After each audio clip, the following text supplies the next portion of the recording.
Cameras are on air. Welcome back, everybody, to Singularity Roleplay for our third episode of Breaking Neon. Sorry about that. Let me start again. Tonight's game is a gritty and dark noir called City of Mist. While those of us around the game table have our safety tools in place, it is important to know what content is going to be played and what you might not be comfortable with. If at any point during the stream you become uncomfortable, you find the topics discussed just to be too much, please take a step back, get some air, take some time to yourself, and hopefully you'll be back here to watch the rest. This game has the following content that some may find disturbing. Mentions of sex work, death, corruption, police abuse, gangs, and violence. Viewer discretion is advised. So let's go ahead and starting to my left on overlay order, introduce the players and their characters so we can get refamiliarized with them. Damocleve, go ahead.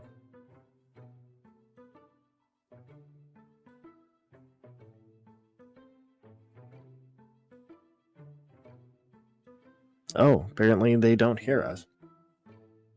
No, my microphone. Hello, my name is Jason Richardson, and I've been on the role-playing scene for 37 years now.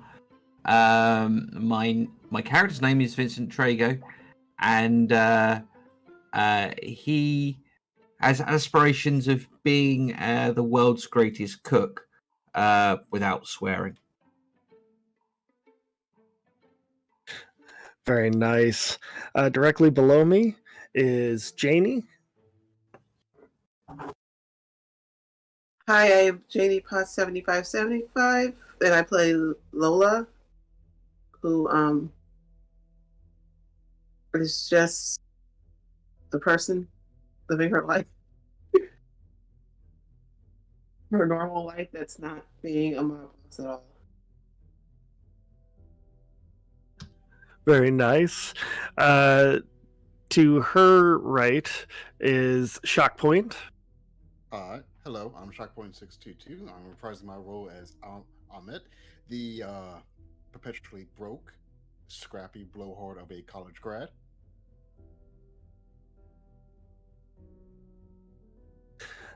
Very nice. And directly below him is our newest player, Ingredients.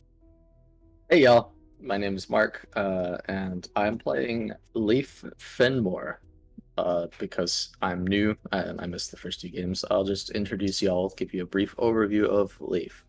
Leif is a little tall, he's 6'4", late 20s, weighs about 190 pounds, very, very little body fat. He's absolutely tall, fit, would be considered incredibly handsome, except for the fact that he looks like a Neanderthal. And is basically, his face is not considered attractive whatsoever. He has a very noticeable scar just behind his right eye that goes down his cheek, across his clavicle, and into his shirt. He owns and runs the 12 Herons Bar, and you can find this inside a small, nondescript alley. There's no sign out front. It's just a heavy oaken door that you have to put a little muscle in to get inside. Very nice. Well, after the antics of last session, our crews had a couple of weeks to themselves. But before we start into what they've been doing, as usual, a monologue from our new player. There's always so many glasses to clean. Oh, good evening, Mr. Murdoch. It's so nice to see you again. Of course, your usual spot is open. Shall I get you your usual? Absolutely. One double coming right up. How's your case coming? I've heard you might have run into a few snags here and there. That's good. That's good. I'm glad you've I'm glad that you've managed to overcome all adversity. So have you managed to maybe find some time for I don't know, finding somebody you might be interested in? Anybody new? Oh, you don't. I know you don't like to talk about that kind of stuff. But you know me, I just gotta ask. Yeah, being a romantic at heart, running this bar, it's most people they like to talk about that kind of stuff after a few drinks, you know. But I'm not trying to pry. So, that new guy that has been coming in here pretty regularly, he told me that he's got something for me. He's got to talk to me for something tonight. I'm not really sure what. Oh, here he is now. How are you doing, Anthony? Hey, yeah, sorry. Do you mind? I need like double whiskey, please. Absolutely. Do you have a preference? Something not rail. Okay. I have a nice Tullamore Dew. Yeah, that's perfect. All right. One double coming up. Thanks. So, what was it you needed to talk to me about? Hey, so my adopted sister has gone missing, and I can't trust the cops on this. That sounds terrible. So, I mean, I know a couple of people. Have a good night, Mr. Murdoch. Yeah, you too. Yeah, I'll just put it on your tab. Thanks. Yeah, if you know somebody, that'd be great. Well, the best person I know actually just left, but I don't know. I might be willing to. I can ask around. I have plenty of people that come in here. As you say that, the door opens. Lola, you walked in.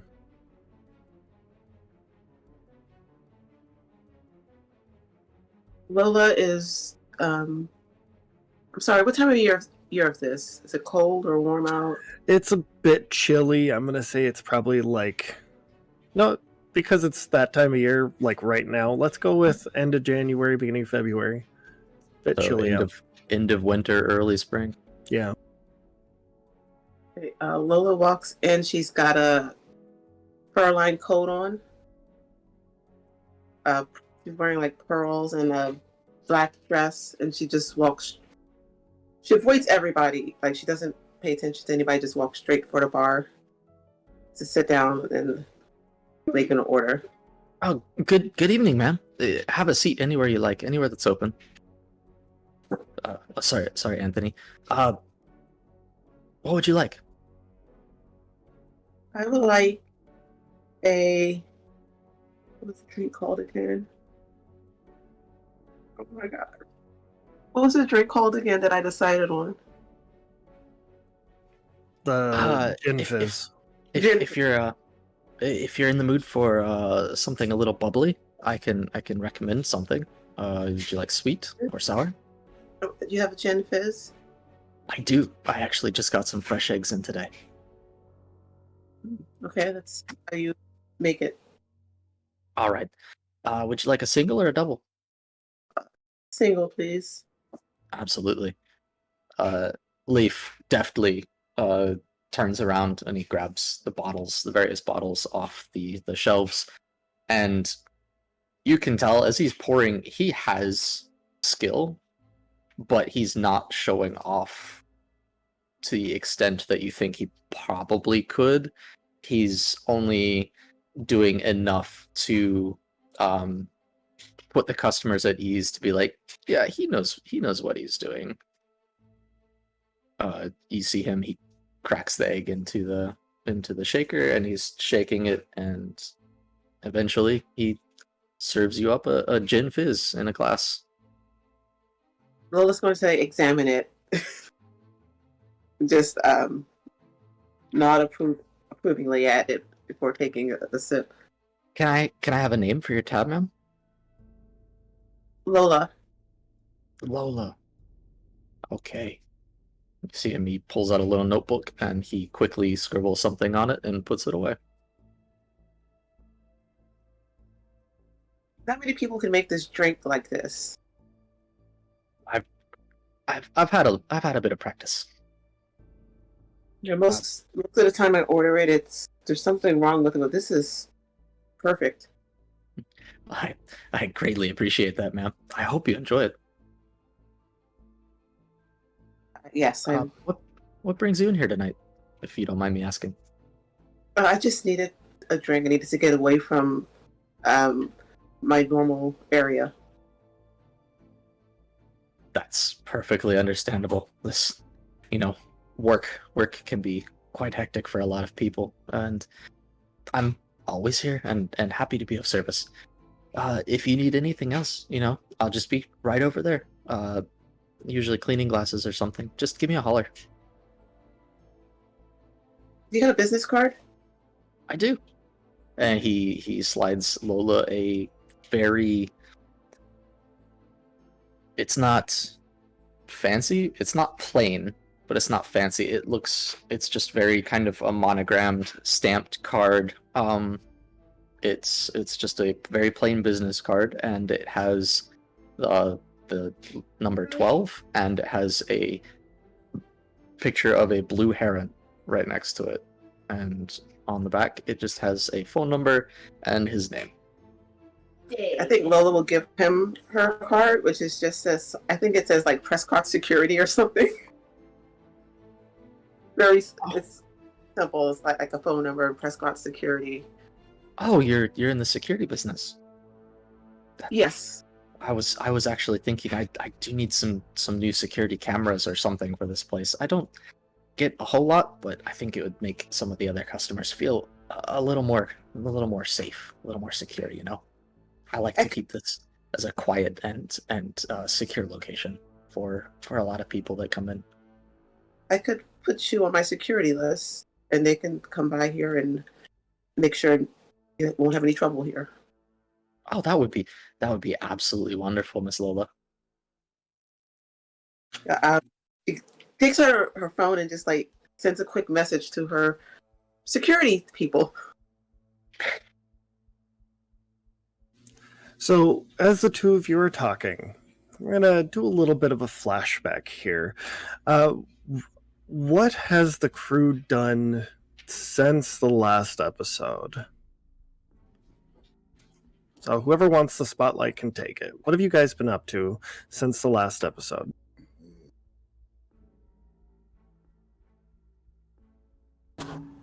I'm going to say that I've been on several podcasts and one radio broadcast promoting what I'm doing on my tour.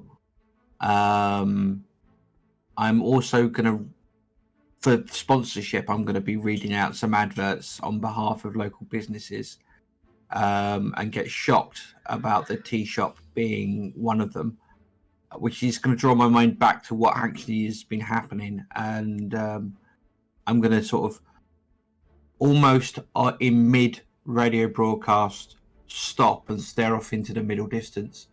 And they're going to like snap and bring me back and go, right, okay, so let's focus on what we were actually talking about. And then after the radio show, I'm going to take a long walk and contemplate what my next move is. Very nice. Shock point? I mean, Ahmed's probably just been going around his usual, doing odd jobs for literally everyone and anyone who's willing to pay him something, and probably has taken up Bear's sparring offer on a couple of occasions. So he may or may not have a few new bruises underneath his clothes. Nice. Bear's definitely loving having another sparring partner since, as he claims, some of his other partners have just been broken. Yeah. Lola, what have you been up to? Lola had to spend some time at the at her friendly doctor's place to get medical treatment. I said that completely weird, but I got it. So you spent some time with Tabitha. yeah, You time with mostly checking up. Okay. Tabitha. And she has tried to figure out how she could make her security business less dangerous so that she won't have somebody coming after her for doing terrible things to them. And she's realizing that she kind of maybe over her head a little bit. I will say that you ended up getting a new security counselor. So he's sort of taken over as your consultant. So he's helping maintain your business now. Okay. We're going to say his name is Steven.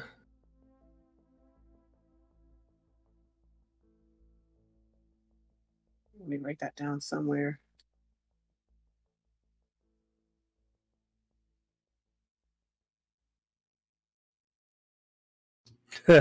Nice. Mystery Ink. So now we come back to regular time.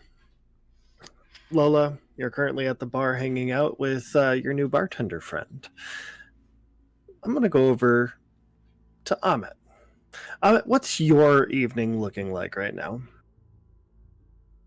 Uh, hmm.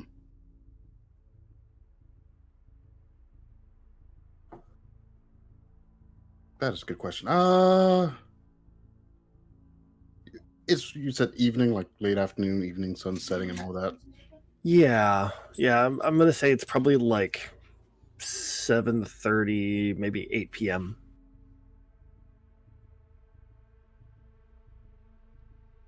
I would imagine that Ahmed actually might actually have a bit of a free time right now, so he's just exploring, finding new ways around the city that may or may not completely avoid touching solid ground for extended periods of time.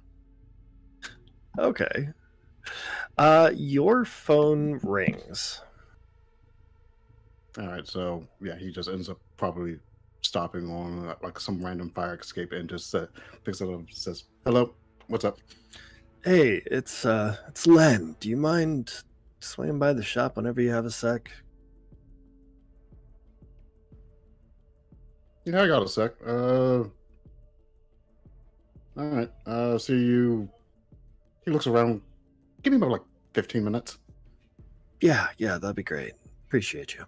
All right. Cool. And while you make your way towards his shop, I'm going to go ahead over to Vincent. What's your evening looking like, sir? Right. I have finished preparing a program for my newest student.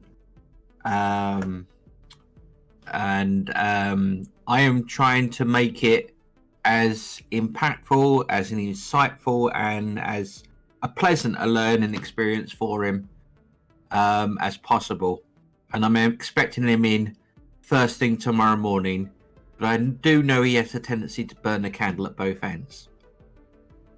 So currently I'm at the restaurant. I'm trying the dishes. I'm preparing, and I'm having a bit of a laugh and a giggle with the night staff. Okay. So your phone also rings. Hello. Hey, Vincent. It's Len Street from Street Sweets Emporium. Oh, hi. Is everything all right with the order? Yeah. Everything's fine with the order. Do you mind maybe stopping by? I got a kind of a personal favor that I really can't discuss over the phone. Yeah, sure. I mean, I'm free now if that's okay. Yeah, that'd be great. Right. Okay. I'll be up in a few minutes. Perfect. I'll see you then. Right. Okay. Cheers. Bye. That's a bit worrying. Guys, I'm gonna have to call it a night. I'm gonna wrap up. I'll see you in the morning. I love you. You're wonderful. Stay real. And then I'll leave. And then I will walk the 100 or so yards to his shop. Nice. And I'll be ding-donging on the bell. So he is already downstairs. You actually catch him before you start ringing the bell. Oh. He's standing right outside of his shop because he just closed up. Shall we walk and talk? Yeah. Before, hold on, I'm waiting for somebody else. I take it that's when I show up, a little bit out of breath. Yeah, how did you get there? About 2 blocks before you, like 2 blocks away, he probably stopped, free running across the rooftops and climbed down like some random fire escape and just jogged up. I've been on foot this entire time. Nice. So, as you get there, he goes, Did you run over here? Technically, yes. Okay. Well, he's the fastest delivery boy I got. That's apparent. That's apparent. So, let's get you inside here. Neat, tidy, sturdy, well-loved and cared for. This entire block is something almost out of a fantasy. Tidy little shops and restaurants line the street with apartments above them. Everything is maintained, but not perfect. If anything, it's the bits of imperfection that make it seem more real, instead of something out of an amusement park display. Just for a moment, you feel a tinge of peace, a hint of idyllic small-town life in an otherwise claustrophobic big city.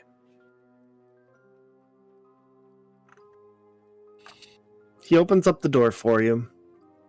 You guys enter. He says, straight back, all the way towards my office, if you don't mind. Okay, we make our way through. I'm sort of making sure as I go that everything's as it should be. Everything here seems to look fine. Up until you get towards the office where the door is kind of ajar, and you see a pin board with lots of different red threads and pins. There's some photos and newspaper clippings, and he seems to be keeping track of something.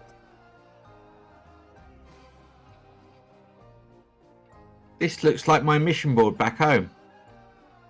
It also looks kind of like a conspiracy board that I've seen some college kids do. Not really a conspiracy board, but you're not far off, actually. You do know you can do this in digital. You don't actually have to take up real estate. Listen, I'm a 60-year-old man who barely ever used technology. I'm just saying. I don't need all that. I still do my books by hand, all right? Double entry bookkeeping with a pen. Yeah. Okay. My daughter keeps telling me I need to get a laptop. I don't know what I'm going to do with one. Once you set it up, it's automated. Bills and sales go through it automatically, create the documents, you hand it over to your account. It's bing bang bosh. Never been easier. I mean, this has to be something to be said about keeping the old way alive. It's an art form, yeah, definitely. Yeah, one of these days I'll show you my notes. Anyways, I wanted to show you guys this. And he pulls the board down and sets it down on the main kitchen table so you guys can see it completely. Every pin and every newspaper clipping is referring to someone known as the Guillotine Killer. And at the very core of it is a question mark.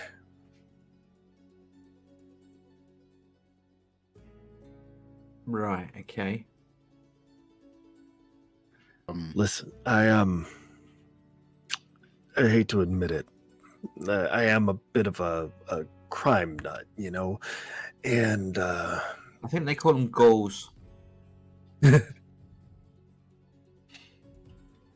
anyways, I've been keeping track of this. Something's not adding up, and more so, I'm trying to look out for someone. Right. So let's get this right. You're a crime scene ghoul. The sweetie shop is your bread and butter, and you're concerned for the safety of a young lady because you're interested in her romantically, and you think she's going to get herself killed. Now, how do you know all that? Wait, deductive reasoning. Yeah. So, I don't know if you guys have been a couple shops down.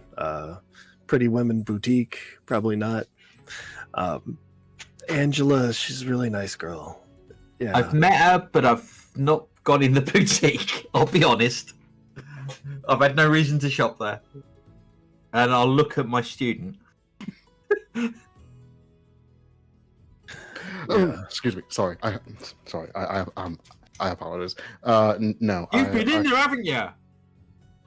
Against my will, yes. Oh, okay. Well, that's okay then. Wait, how's it? You know what? I'm just going to let it slide and move on. I'm not going to dig into it. Anyways, Angela, she's really nice, and ever since she got out of prison, she's been a really lovely person, and she's really. I don't know how many times I can say she's really nice. I like her, all right, but I'm trying to make sure that she stays safe, and I don't know if she's involved in what's going on, but she's been very distant lately, especially with me, and I don't know why. Okay. We can look into that, can't we? And I'll nudge you. Yeah, we can take a look. I guess. And I guess if we're doing a favor for you, you're doing a favor for us. Listen, I'll pay you any amount that you want here. Well, I mean, whatever I can afford, yeah, I could do a favor for you. That works too. Is green good for you? Yeah, green's good for me. Yeah, he likes green. He doesn't have enough of it. Can't have enough. Yeah, never have enough. But Yeah, yeah, my arrangement with you will be slightly different because I don't need green. okay. I appreciate that. So, yeah, I think this will work. I think I have the time, energy, and resources to, shall we say, do what's necessary. Perfect. I know there's been a lot of people going missing lately. A lot of heads rolling. Obviously, the Guillotine Killer, right?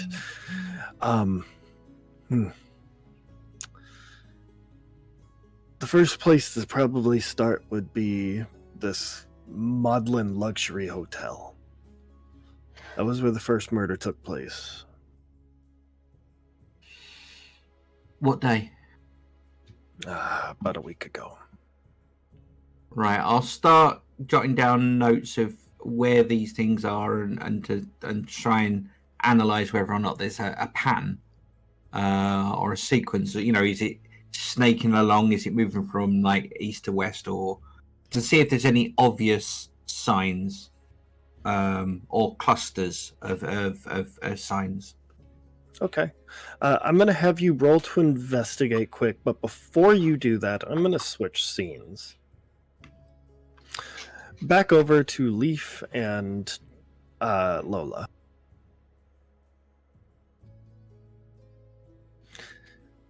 You guys have Anthony there. Yes, Leif probably would have after getting the business card from Lola and exchanging a few details, he would have gone back to his conversation with Anthony because Anthony came in first.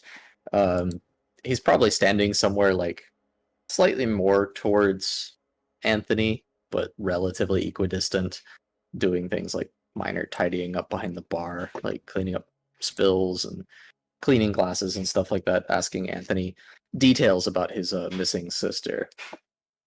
Things like, oh, I know I know some people, but you know they're not in right now, so I might have to. What does your sister look like? Like, what's her name? Like, how tall is she? Is she tall? Is she? She's tall, just golden flaxen hair, right? She's just beautiful blonde hair.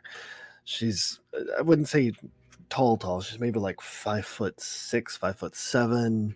So she's relatively tall for a girl, though, right? Yeah. Granted, she's had a very rough life. Her mom was in jail when she was born. She kind of took to prostitution, and she lived at this motel, the Maudlin Luxury Hotel. And that was the last time I heard from her. She called me. She called me around noon that day, and then there was a murder over at her place, and I haven't heard from her since.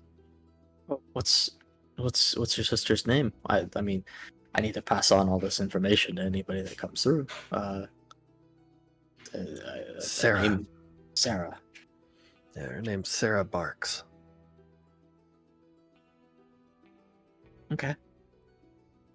He's like you don't, unless you're really paying attention. He looks mostly like he's busying himself with drink orders and cleaning up, but he's writing all of this down on a little separate sheet in the same notepad that he took information from Lola on. And he quickly just kind of like, it just disappears. Unless you really pay attention, you don't really know where it comes from or goes. It's just kind of like there 1 second and then it's gone. And Lola, yes, Lola. Does your sister go by any other names? yeah, actually, she does. I heard one of the names somebody has called her was JoAnn. Thank you. Oh, Anthony, this is Miss Lola. She's new to the bar, but she told me she's in security, so she might know some people. It'd be really good to look for your sister. Oh, listen, if you don't mind helping out here, I'm more than willing to pay both of you guys. I've been really trying to find my sister. I'll do what I can. Don't worry about payment for me. I'm just going to contact a few people and get them to check out things. Can I have your information, contact you? Sure. And he pulls out a business card for Barks Technology. It's this little computer programming company that he started. Thank you. And here's my card. And don't worry about this at all. I like to help the community. And this is a big help for the community. Thank you. Yeah. Thank you so much. You're really a godsend.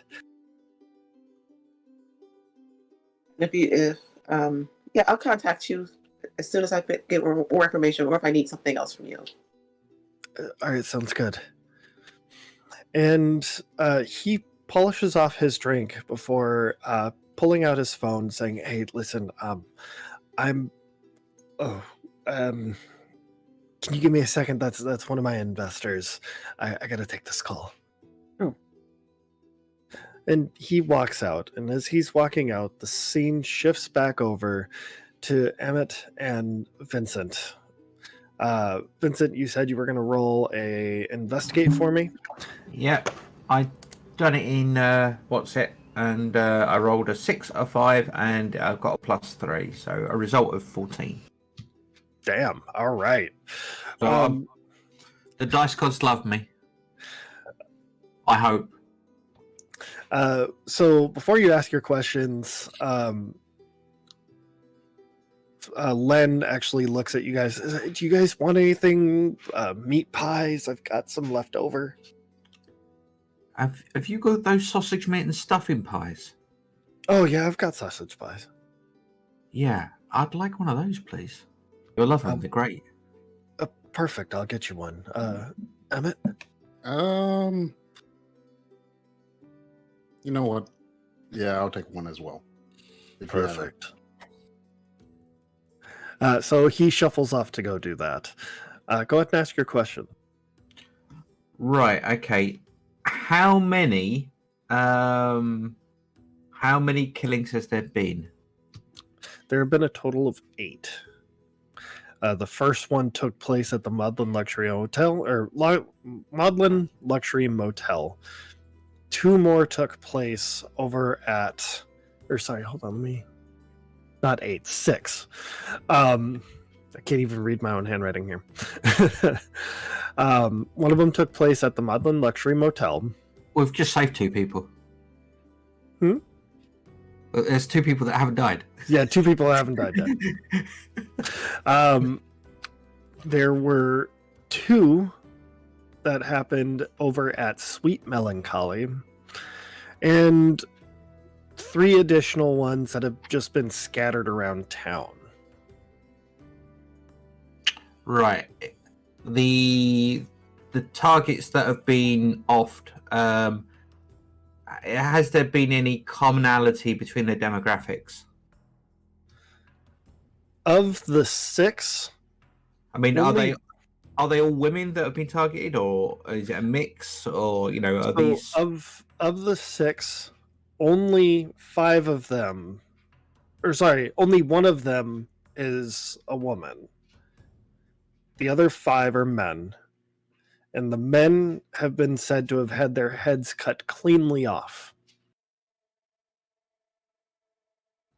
With that level of violence, I would.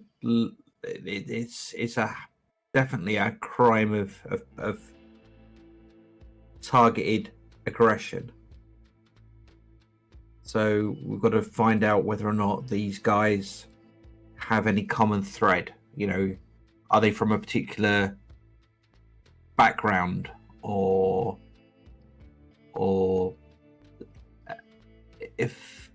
see if there's a connection somewhere. My third question is, does there appear to be any connections bringing, like, for the 5 blokes? Between the 5 of them, 2 of them have Russian mafia connections.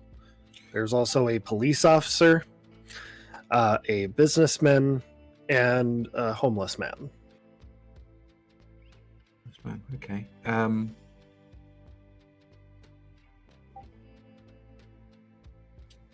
Right. Okay. That's all my questions. I'm gonna commit the board to memory the best I can, and write notes of everything. I'll even take a picture of the board with my phone. Hey, I've also got a friend over at the city morgue who says he can let us look at the autopsy reports and stuff. That's good. That'll give us some information that we don't currently have. I know it's all got very deep, very, very quickly. Obviously, you know me. I'll do you a solid, but I don't know if this is going to end well. I think once we uncover the truth, it's going to be gruesome. I'll be honest. But I'm really hoping, for Angela's sake, Yeah, that she's not. This guy is running around like he's in the French Revolution. Yeah. And Janie, I'm gonna say you probably make your phone calls. Who did you want to call? I'm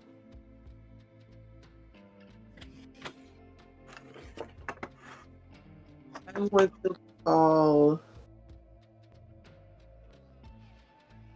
I'm sorry, I'm just trying to decide if she's going to call the actual security people or if she's for actual or her group of specially trained individuals. AKA us. Yes. Quote unquote specially trained. I think she's going to call her group of specially trained individuals with a special set of skills. It's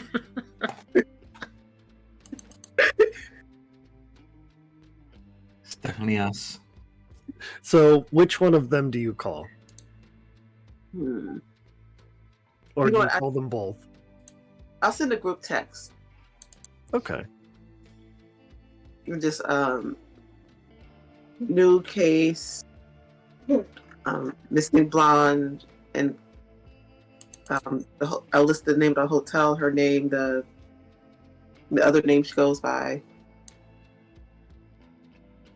Which was, I forgot her first name. I remembered it until a second ago. So her real name is Sarah. There, and, Jo. and her alias is JoAnn. Sarah. Sorry. Yeah, I got that. I'm asking, but I think I might have missed. Did we get the name of the person running the Pretty Lady shop? Pretty Women is owned by Angela Fleet. So, and if you've been there, you met Angela, and I'll give you guys a little description of her. She's about 56, 57 years old, tall, with just jet black hair. She's very kind of flamboyant in her mannerisms. She loves to talk. She loves to gossip. But in some cases, when you try to discuss things with her, she gets very quiet, very brooding. And I think, Lola, you've probably gone to her before because she does great work. Yeah, Lola would have gone there.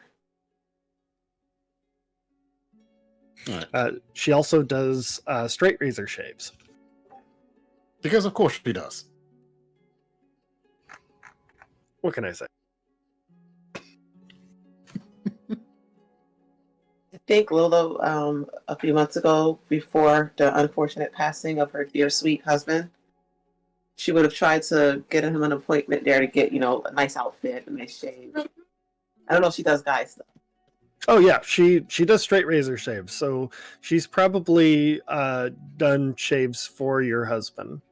Yeah, she just wanted to make sure he got the best shave and outfit that he could get. He did say before he died that it was the fastest, smoothest shave he's ever had. That's good to know. Such a shame. I just love the look on your face, Shock.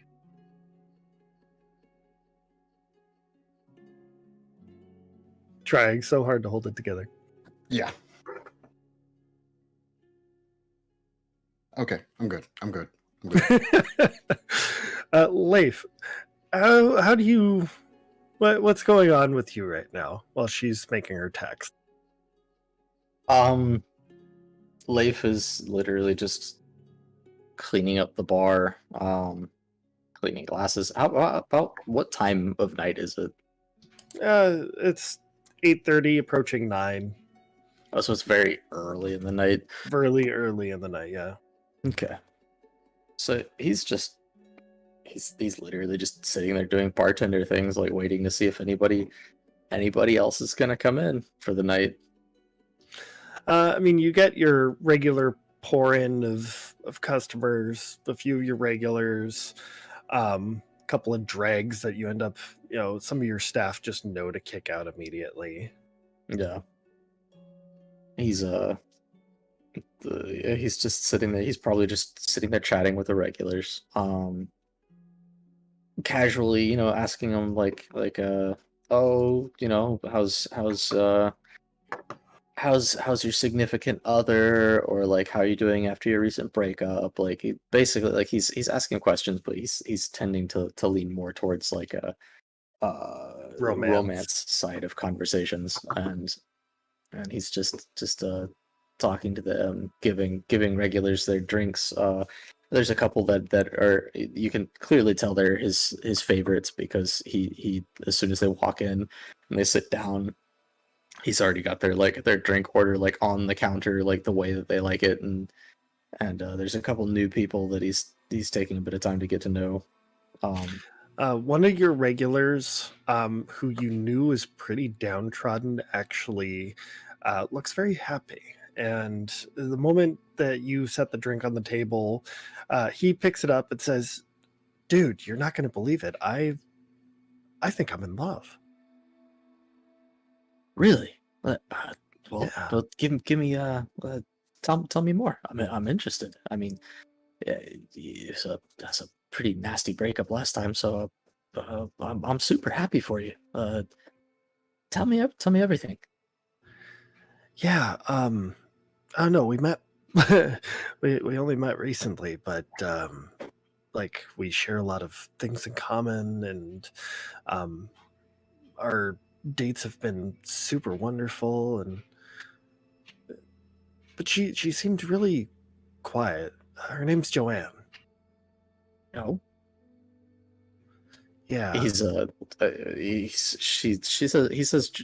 JoAnn, and Leif kind of like he pauses for just a second because he's recently heard the name, but it's like dismisses it. It's like there's so many people named JoAnn in the city. Like it could be anybody, but it's enough to give him like, that's the second time that's come up this tonight. So so he starts asking more like, well, JoAnn, what does she look like? Oh, beautiful blonde hair, like nothing you've ever seen, and just very sad eyes. She always looks like she's been through a lot. I don't know. It was kind of a chance meeting with her, but she was super nice. Oh, where did you meet her? A couple of days ago, she kind of ran into me while we were while I was just walking through the park. She said she needed help. Yeah. Yeah. Which park was it? Was it the main park or one of the Yeah, Neon Central. Neon Central Park? Oh, that's a lovely place to meet people. I think it's got some of the nicest. I like sitting by the lake. So tell me more about her. I have to ask: is she tall or short? I know you typically like short girls, but She's about my height, actually. It's weird. oh, that's interesting. Do you have a second date lined up or anything like that? It's weird. I haven't actually had a chance to get a hold of her. We went out. Well, I suppose "went out" is not the right word. I let her stay at my house for the night, and she was really grateful. She said she was in a bit of trouble, and saw her the next day, and then she just kind of ran off. I got her phone number, but she isn't answering. Oh, wow. Huh. This. I know. Look, it's silly, I hate but to be I hate to be a bit of a downer. But are you sure it was a date? I don't even know. I know that I care about her. Oh, I mean that's caring. Caring's good. Caring's the start of something. I mean, she obviously she gave you her phone number. I know you. I know you. You weren't. It wasn't anything bad or creepy. I'm not saying you're doing anything wrong. I'm just I want to make sure she's not like leading you on after what you've been through. Yeah. So, Wow. Now that I think about it.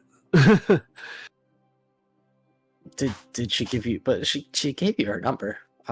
Yeah. No, I'm gonna hold on to that hope, though. I'm gonna hold on to that hope. Yeah, maybe.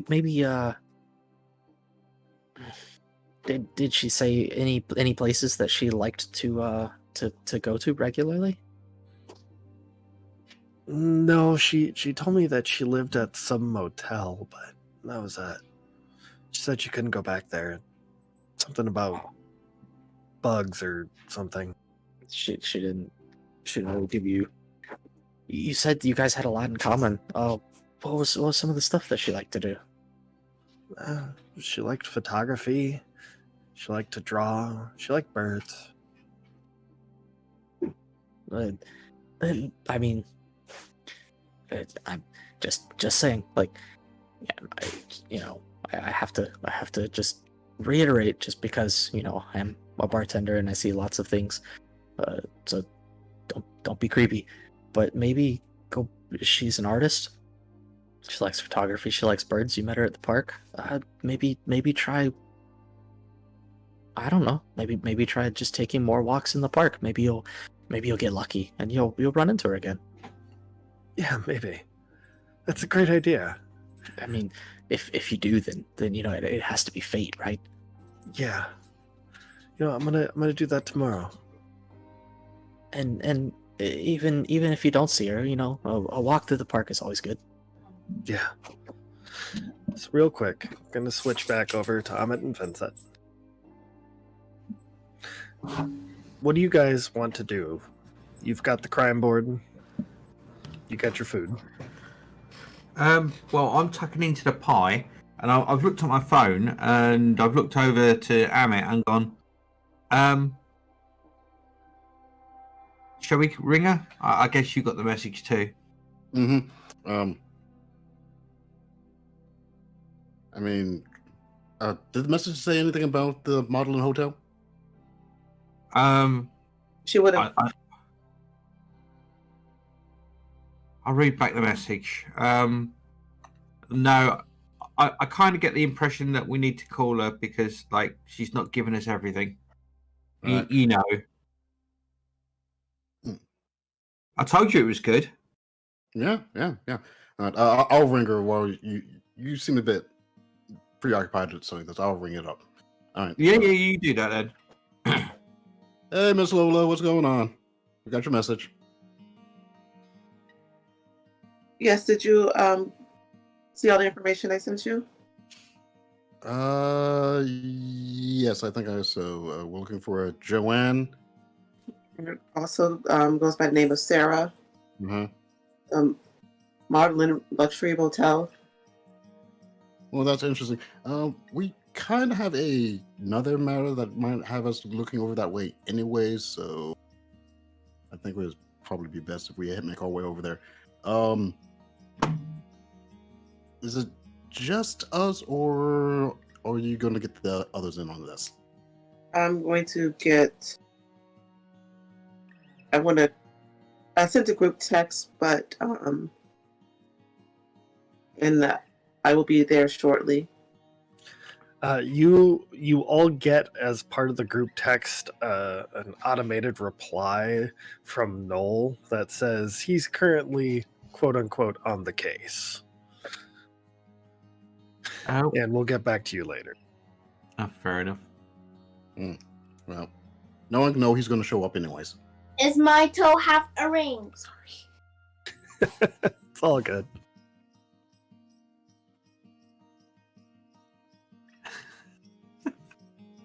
Gotta love kids. That was excellent. I think he was just waiting for me to have a second. Knew I was. Ring. Anyways. All right. So, yeah. As soon as we're finished up here, we're gonna make our way over to the Maudlin and start poking around there. Okay.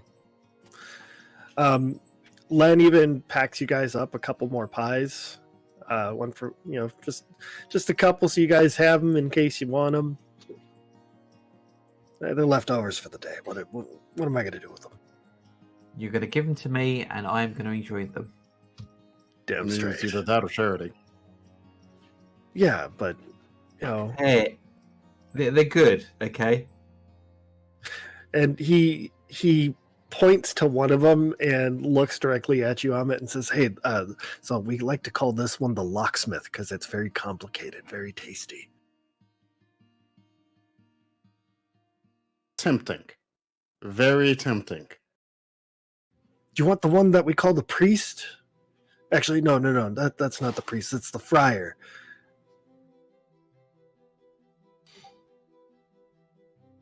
I'm going to just stick with these because I don't want to overload on the carbs. Thank you, though. I think we're going to be heading out. All right. Keep in touch. Will do. Perfect. As soon as we're outside, I'm going to turn to Vincent and say, you think we might want to be more careful taking food from people? Because I kind of remember how that went poorly with the tea shop. Oh, that was tea. That wasn't pie. But Tea you and can pie are very. just understand my suspicions, right? Well, I'm aware that paranoia doesn't mean they're not after you.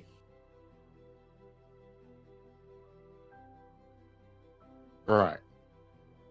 So, I mean, are you saying that we shouldn't accept it from him? I He's mean, done it's a little good for late now.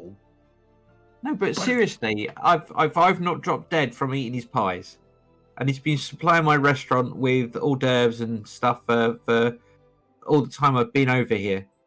Okay. And it is Fair one enough. of the best pies you've ever had. Yeah. All right. I'm going to be less paranoid about London, but I'm just I completely understand. People currently in this neighborhood have been doing some very nefarious things. Right. But I guess if we get to the bottom of all of these things, then we don't have cause for worry, you know? I guess. Oh, see, I'm more concerned with choppy serial killers, to be honest, than pies. I look at this pie and I think this is a good pie. Not so much serial killers, you know what I mean? Did he have? Yeah. You know what? I'm going to stop looking a gift horse in the mouth right now and enjoy the pies. It is good, isn't it? Yeah. Behind you, you hear the sound of clicking heels as Angela is finished locking up her shop and is walking to her car. Oh, hi. Hi. I heard you guys arguing about Len's pies. They're damn good, aren't they? They are damn good. No, we had a bit of an unfortunate misunderstanding at the tea shop. I heard about that. With an individual that was spiking drinks. I'm glad that business is behind us, to be fair. But my learned colleague here was reminding me that we shouldn't necessarily accept gifts when it's pertaining to things that we put inside our bodies. As they say, beware the Greeks, for they bring gifts. Well, funny you should say that, because your name, Angela, that's a Greek derivative. Its etymology means the messenger of gods, doesn't it? Yes, it does. And your surname is Fleet, yes? Correct. Well, there's some the Fleet families, as far as I remember, because I do a lot of family history work. You're talking the US, Canada, and the UK. From my memory, in 1861, there was 357 families that were Fleet. And the word Fleet actually means estuary or waterway. You're quite learned. I've got my talents. I love cooking. I do love cooking. That's my first passion. And you actually, from what I've heard, make some really good food. Thank you. If you'll excuse me, I got a couple of things I got to do tonight, but hope you guys have a great night. Maybe I can cook for you sometime.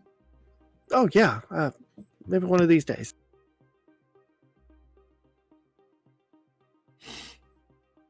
What?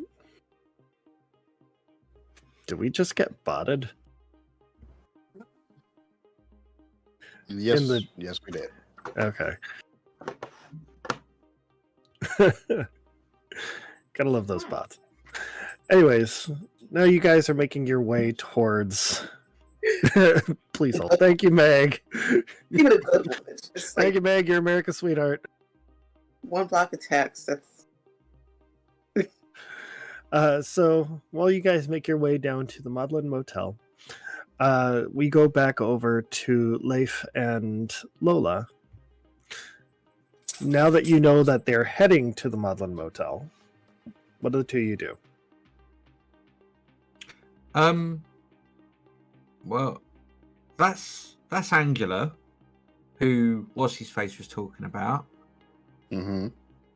So that kind of puts those things together. She was a bit don't you think she was a bit sort of dismissive? I mean, it's closing time. We're just two random guys outside your shop. Dismissive is probably best case scenario. Well, no, not so, because these guys, the ones that live in this block, and my restaurant is just over there. For a while now, we've been solid. So I don't know. I don't think. I mean, she knows who I am. There's no two ways about it. Fair enough. You don't sound like the paranoid one, but you might have a point. Yeah. All right. Well, we'll put a pin in that one. I reckon we should go over to the motel. What do you reckon? Yeah, that sounds like a plan. Awesome. So Leif and Lola, what do two of you guys decide, or what are you gonna do? excuse me, Leaf. Yes, Miss Lola. How could I hire you for tonight? Drinks, to make drinks as a bartender. Hire me to make drinks. Yeah. Well, it's it's quite easy. Just pay my hourly rate, and I'm all yours. I need a few moments to pack up whatever you might want me to serve. Lola's going to reach into her bag and just pull out some money and just set it on a counter. Like, oh. There's a black car with blacked out windows outside. I'll be waiting for you. Oh. She just Okay. Lola rolling in hot. Leif is going to kind of look at his secondary bartender, and he's going to be like, it seems like a slow night, and it seems like I've been hired to do a private thing. I certainly hope they're not expecting something else other than making drinks. That'll be awkward. Yeah, you think you can handle up here? Yeah. I think I can manage. Do you need like a safety buddy? Maybe. If I give you a text, and I include the word pineapple, just yeah. Okay, cool. I'll keep an eye and an ear out for pineapple. Stay safe, bro. Before all of this happened, I want to rewind to sorry. before this happened. No, it's perfect. Leaf is he is going to go over to Anthony, who I'm assuming is still at the bar, and he is going to kind of very quietly, like, talk to him about, like, he's not going to mention that this other regular that came in was saying all this stuff, but there was enough that matched Anthony's description of his missing sister that he was going to be like, he's going to ask like, do you know where your sister was living? Because you said you knew what her job was. Do you know where she was working out of? Do you know if she had any aliases? Do you know, did your sister like to draw or photograph? Does it like... So he does say that he bought her a nice camera one Christmas and she loved using it. He actually doesn't know what she does, but he suspects that she's a prostitute. And all he knows is that she lives at the Maudlin Luxury Motel. And he's gonna ask her if she drew. Was there any like specific animal that she liked? She likes. Let's say she likes cranes, like cranes and flamingos. Okay, cranes and flamingos. And so he's just going to like very like he's already like thinking of all this stuff, and he's just going to be like, I believe one of my regulars might have that's just come in. He was talking about a woman that he met, and she sounds very suspiciously like your sister, so he's just going to be like, and then all of this with Lola happened, and he's just going to be like, I'm awfully sorry, Anthony. I'm going to have to step out probably for the rest of the night, but I think I've might have learned some stuff about your sister, and I'm going to see if I can pass on some of this information about your sister to some of the people that I know. I was given a location that they might have seen her. It's not definite, but just wanted to let you know. Yeah. Please, if you find anything or if you find her, let me know. You've got my number. Sure. And then he's going to kind of like awkwardly. He's not going to take the money with him. He's going to pick it up and just kind of like very awkwardly put it in the till. But he's not going to put it in with the rest of the money. He's going to like put it in a separate area. Yeah. And just kind of be like, don't touch that. And then he's going to go and he's going to go out back and meet Lola at the blacked out SUV that she said she'd be waiting at. He's just going to very quickly grab like a shaker 10 and like a couple bottles of Something. yeah, he's basically gonna grab like a bottle of lime juice and a bottle of simple syrup and like a couple spirits, because she wasn't really specific on what he would have to do. So he's just kind of like, I'm gonna like just kind of grab some generic stuff that I know will make several different drinks depending on the ratios. So just go with that. He's gonna like kind of stuff it in like this little, not quite, it looks like a suitcase, but it's very obviously custom made for Drink carrying stuff for yeah, almost like it was made for carrying things for the bartending shows. So it can carry a couple bottles and it can carry the shaker tins and things like that. Nice. He's gonna kind of meet her out at the car. I think she would already be inside, but the driver let him in. Yeah. As he walks up to this car, the doors just kind of swing open. He'll stop. It's going to be very, very. Anybody watching would consider this to be very odd, as this very. He's not big and muscular, but he is very tall, and you can tell that he's well built. But the way he's acting is just kind of like, why is this really big guy acting so timid in front of this blacked out car? All right. Well, so as you guys start making your way over there, the rain starts to pour even harder. The buzz of mosquitoes and flies overlap with the buzz of an old and nearly busted neon light. Sparks from exposed wires flash randomly, and even the parking lot smells faintly of cigarette smoke and dumpsters.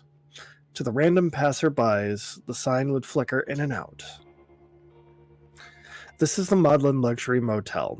It used to be a really nice place for people to come rest their heads, travel through, and at one point in its history, it used to be a home, or it used to be almost like a hospital, especially for women. But now this place has seen better days. Looks like it could use a lot of work. And you both arrive relatively at the same time.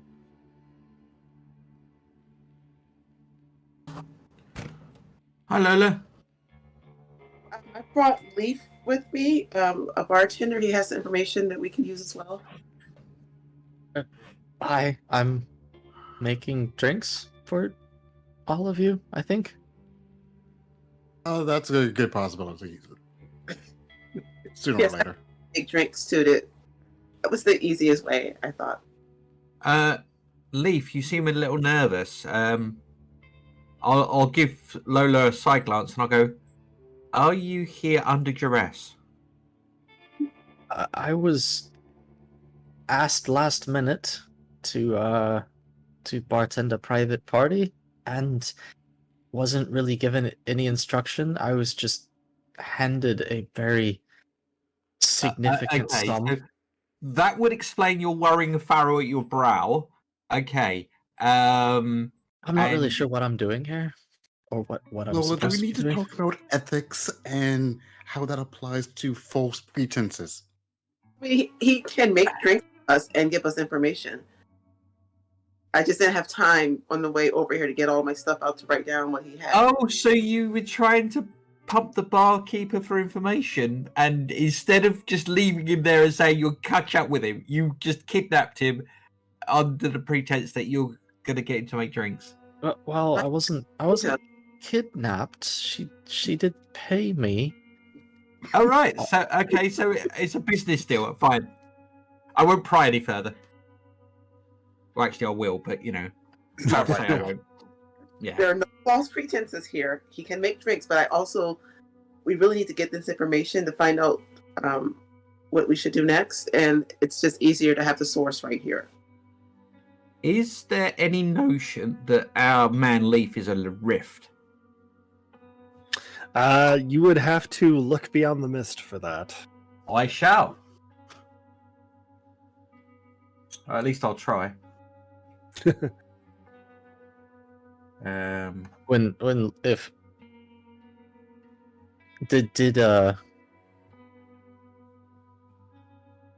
did Vincent say that out loud? No. Oh. I think Lola's gonna ask if you could fill her. I don't know if she has a flask or not. Just like hand you a flask. Sweet. I'm just imagining you have this bejazzled frickin' cup that you just Yes. carry with you everywhere inside your black leather purse. It's one of those coffee sippy cups. All right. I've rolled in IT on your server, and I rolled a 6, a 5, and with a +2, that's a 13.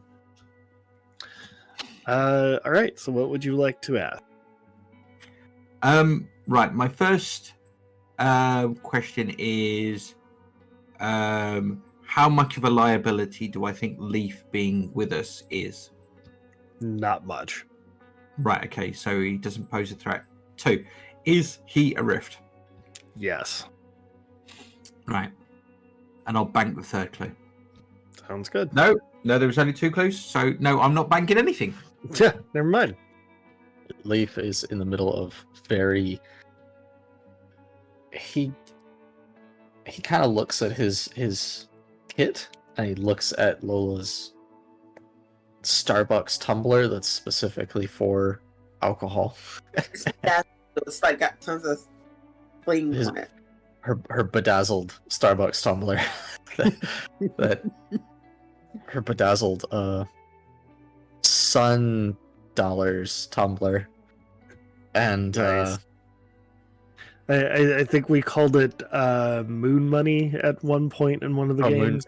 her Money. bedazzled moon money tumbler, and he just kind of like, oh, okay, and he very quickly just like makes her a gin gimlet and just pours it in. It's just like a real quick like, sure, lime gin, simple syrup, a bit of water. Here you go. Thank you. So you've done the job you were hired for, correct? All of you saw that. Okay. All right. Leaf, on behalf of the rest of us, I am very sorry for this very weird night.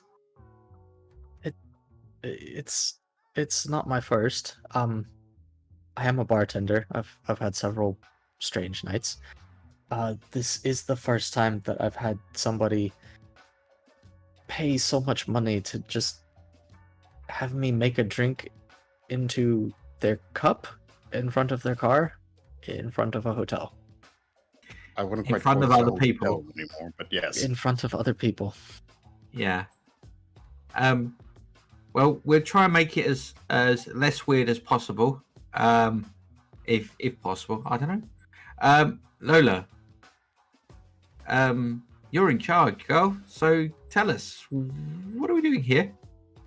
This luxury motel is where Sarah, or also known as JoAnn, stayed, and we need to figure out where she is. Wait. Are you talking about Sarah Barks? Yes. Oh, okay. I was also asked to look for Sarah Barks. Right. Well, let's go look for Sarah Barks then, and I'll push the doors open. Which I'm just doors? in the back trying to fight the urge of telling Lola how much money she could have possibly saved if she just asked up front.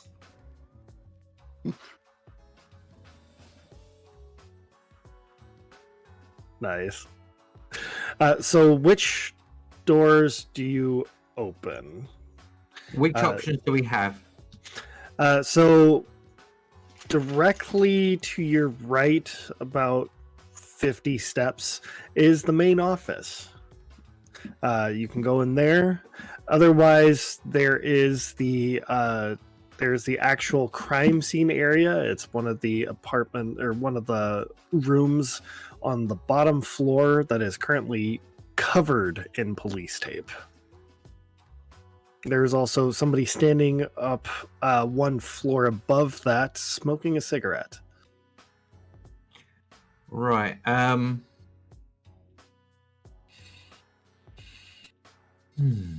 Leif is going to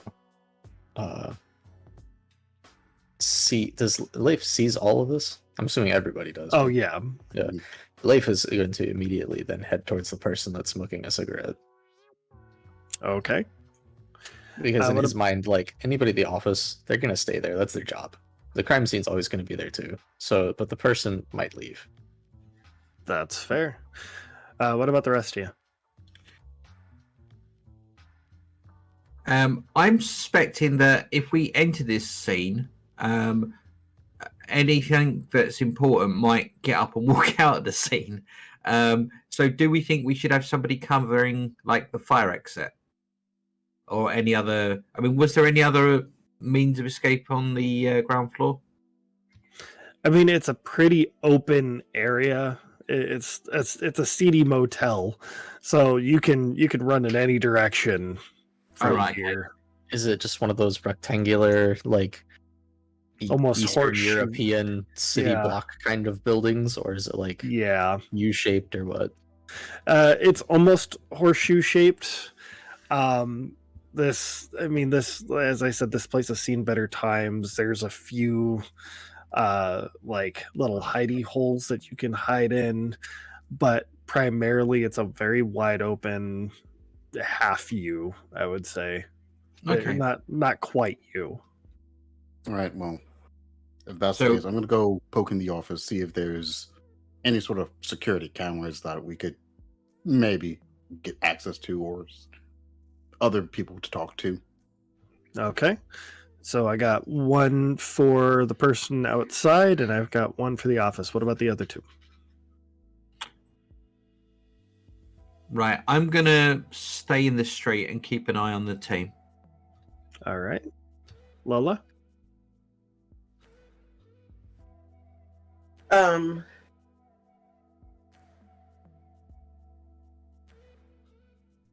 So we got somebody on the street, somebody in the back, and someone going into the office. Correct. No, you've got. Yep. Okay. Yeah. Yeah. That's about right. Okay. Where's the orange tablets? I'm going to, I guess, walk in. I guess. Into where? The crime scene or into the office? Where's mine? Where's mine?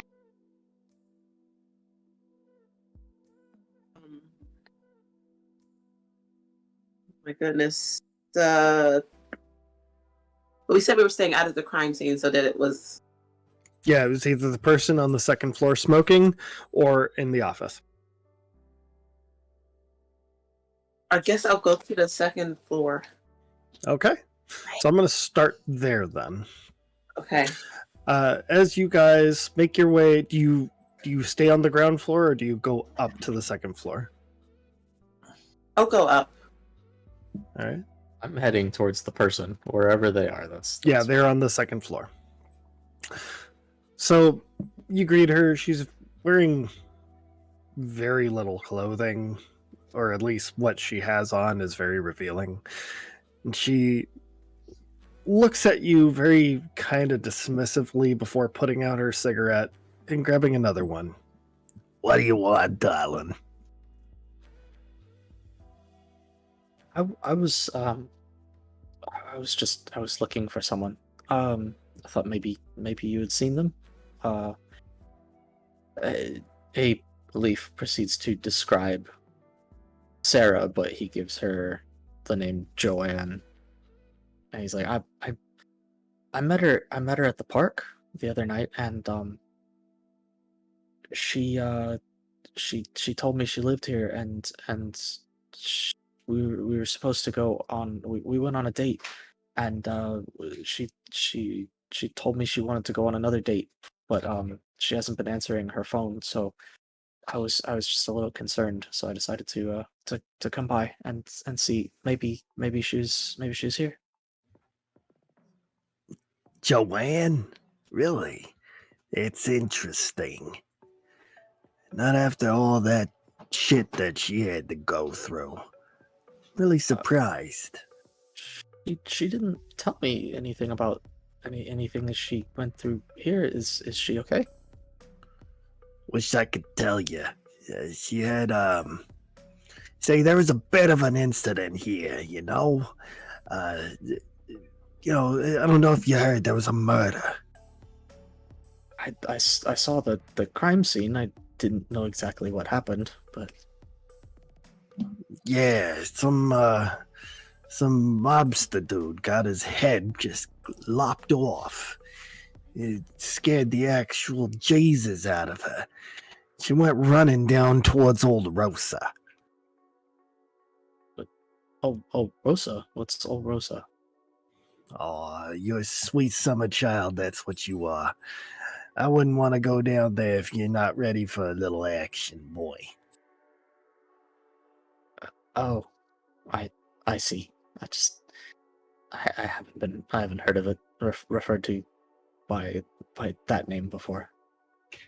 Yes, the red light district. Anyways, I've been trying to keep an eye out for her, but I haven't seen her in a few days. What was your name? Goldie. Goldie. Okay, well, Miss Goldie, did you know JoAnn well? We're co-workers, you could say. That I understand. It doesn't bother me though.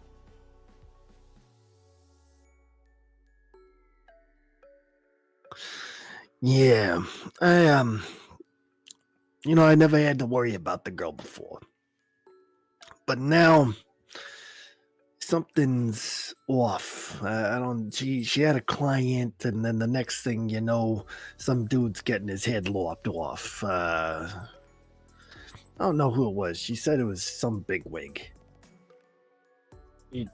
She had a friend, and that's someone that she knew was the cause of the murder downstairs. No. She had a client. Some bigwig was the client, and then all this mess started happening. Was this client? I mean, I'm sure you know how some people can get. Did they start getting a little like possessive? I guess. I don't know. This is the first time she ever seen the guy. We don't discuss clients very often. Yeah, you understand. Sure. I had to keep business and business and private life private. Wow. But I will tell you this. I remember seeing this black blur sort of whoosh by, and there was like a white lightning about it. It was weird. Okay.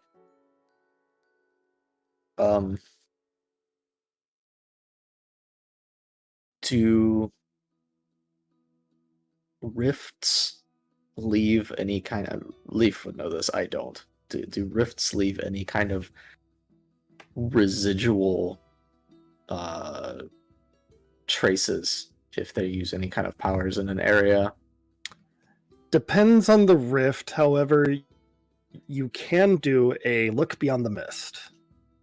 Okay. So if she's this black blur with white lightning, Leaf is immediately going to.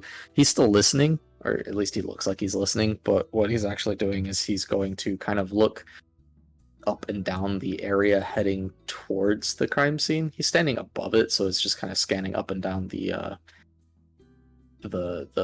pavement leading up towards the door that's underneath the balcony he's standing on, and do that. Okay. So real quick, before we get into all of that, do you guys need to take a quick break? I know I kind of need to run to the bathroom. Mm-hmm. All right. Well, when Fail gets back to put us on break here. Da, da, da, da, da, da, da. So yeah, go ahead and roll me a look beyond the mist. Okay, That's gonna be that is plus going to be mythos. that is so 2d6 plus mythos. And my mythos, I have not done anything. My mythos is currently 2, I think. Yeah, it's the number of mythos themes you have. Yeah, so 2. Okay. 4, 2, and 2, 8. Apparently, Leif is not doing super great. Okay. So let's see here. He's still a bit nervous. The restless dead haunt the dimly lit overhangs and poorly ventilated rooms of this place. Silent witnesses to the living world, driven mad with untreated syphilis that persists even in death. Run, Sarah, they whisper to themselves. Run, don't let them catch you. And in between their more coherent flashbacks, they also hum lullabies like Hush, Little Baby. They know the connection between Sarah and someone else, even if they don't express it. So now you get to ask your questions. How many questions do I get? Equal to the power, so however many mythos tags or mythos themes you had. So 2. So I get 2 questions.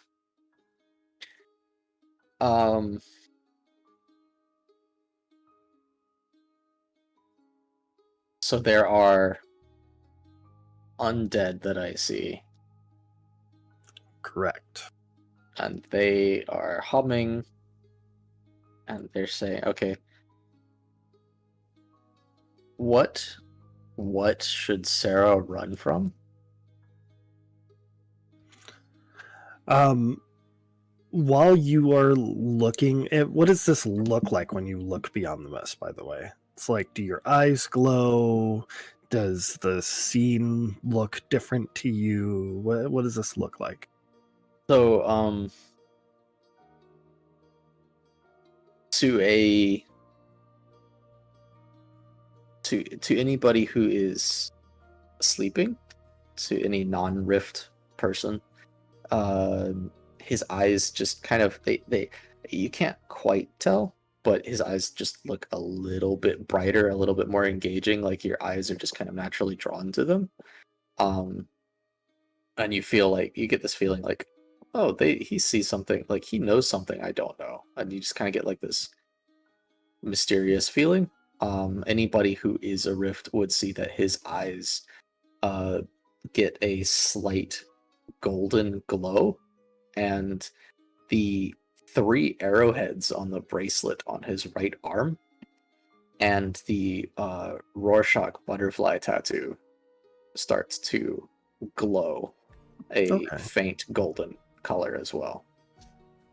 Right. So, the scene sort of plays out in front of you as if the ghosts are rewinding time a little bit, just so that you can see what's going on.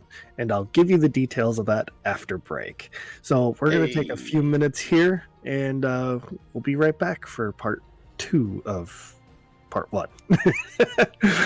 Be right back, folks.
Back on air. Welcome back, everybody, towards the rest of the session. Last we left off, Leif was making a look beyond the mist, where the spirits of the dead here are trying to reveal to him the secrets of what happened here. So you get to ask 2 questions, Leif. Yes. The first one was what should Sarah run from? Because the spirits keep whispering, "Run, Sarah, run." There seems to be something here that was chasing her, and almost as if the spirit of the dead man that was, or the man that was murdered here, is sitting there. You watch as a black blur with a streak of white lightning just passes by him, and you watch as his head falls to the ground before his body does.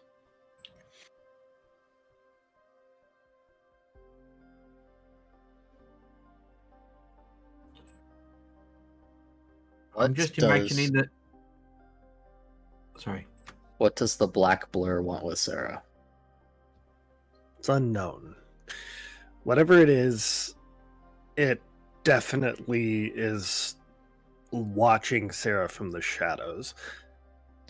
But then, if they don't know, how can I word this so it's still the same question? Is it did they know if it seemed hostile? If it wants, does it have hostile intent? Or is it everything just unknown? It's just unknown. It has never been here before. I ask, what does it want? And I basically just have a ghost look at me and go, I don't know, bro. It's funny.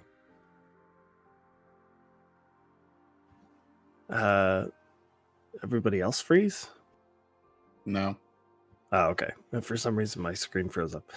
Okay, so while the two of you are up there, I'm going to go over to Amit. Amit, you made your way into the manager's office. Okay, cool. You make your way into the manager's office. You can smell stale coffee and cigarette smoke. He's currently on the TV watching Friends. And this guy's just nonchalantly got his feet kicked up onto the desk. What do you want? He's watching Acquaintances. Yeah, Acquaintances. Well, Whoops. He must have disconnected. do you want me to wait for that to get resolved first? No, I'm pretty sure he'll be right back here in a sec. We'll have our names off. That's all. Technically, he's not with you anyway, so I don't think it matters that much. No. So, but yeah, get back into character. So yeah, nothing much. Just was wondering, are there security cameras on the premises? Security cameras. Maybe. Are you a cop? Concerned citizen. Yeah, we got a couple. But yeah, just digging into the recent events, if you don't mind. Is it possible for me to view the security cameras, just from the outside, where the ones that could see what happened? Look, I'm sick and tired of all these cops and investigators coming around and trying to get up in my shit. How about you just fuck off, all right? Right. Okay, that's fine. It's not like this is probably going to keep happening if we don't figure out what's going on, because who knows what's doing all this, and it's going to bring more cops down your neck and more issues and less business and all of that. Or you could just let me see the cameras and hopefully help get this whole matter resolved that much faster. I'm going to need you to roll convince, and this will be at a -2. Can I use professional courtesy as a +1 to offset that -2? Yeah. Any other tags you want to use?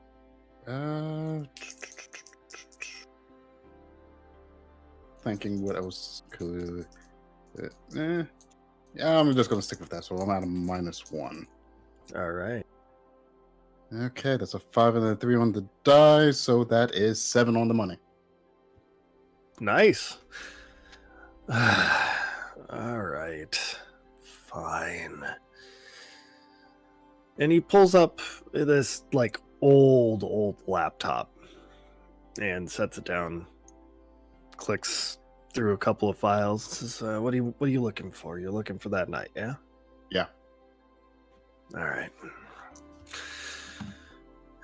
Here it is. And he pulls up the video from that night where you watch as did we lose him again? I think so. You watch as a man is trying to sneak up on a young woman making her way into her apartment. She turns around. There's a brief scream before a blur of black and white zooms past. The man's head goes flying in one direction before his body hits the ground. There's barely any blood. The woman screams and runs off into the heavy pouring rain outside of camera distance. So there was only her and the guy and the black blur. There was no one else? Correct.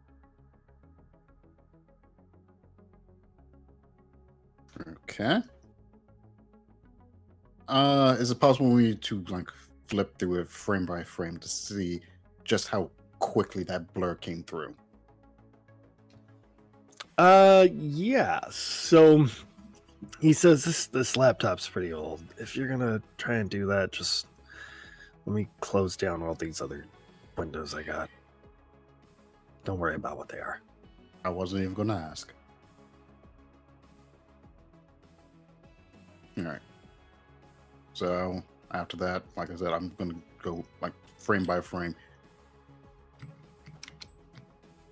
and see just how quickly that blur moved.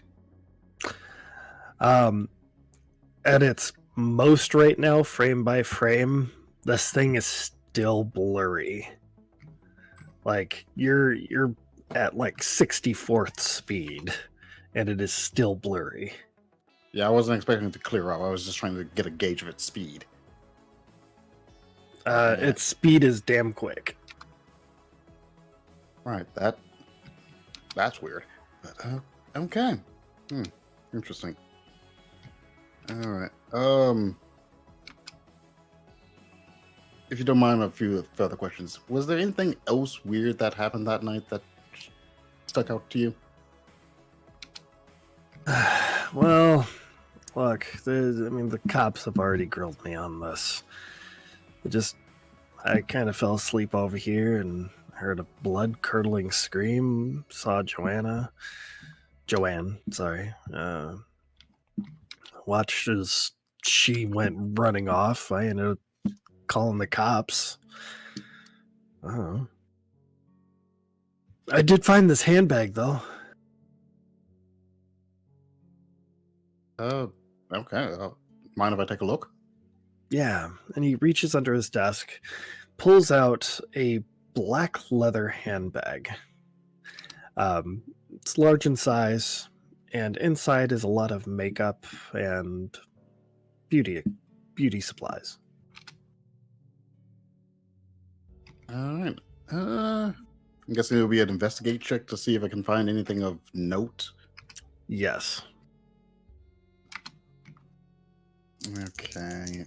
Don't really have any tags that would really help out here. Unless I could argue good listener. Yeah, I'll let that. All right.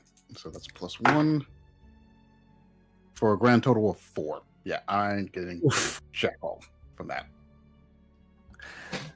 And he's like, hey, get your grubby hands off this fucking thing. It's expensive. Fine. I apologize. As he rips the thing away from you, a picture falls out. It is a picture of a young girl that looks to have been taken from quite a distance with a very high-powered camera.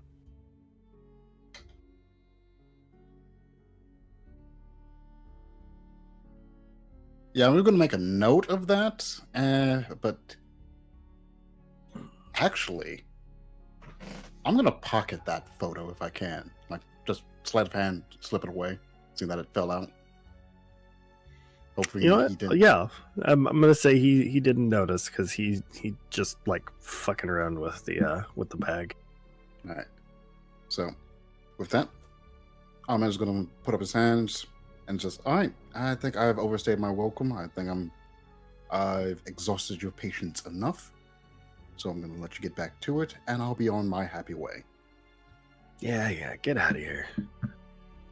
All right. And he turns friends back on, or sorry, acquaintances. Yep. And I head back out to meet up with the others. Okay. Does anybody else want to do anything while you're here? There's still the crime scene, or you can talk to Goldie.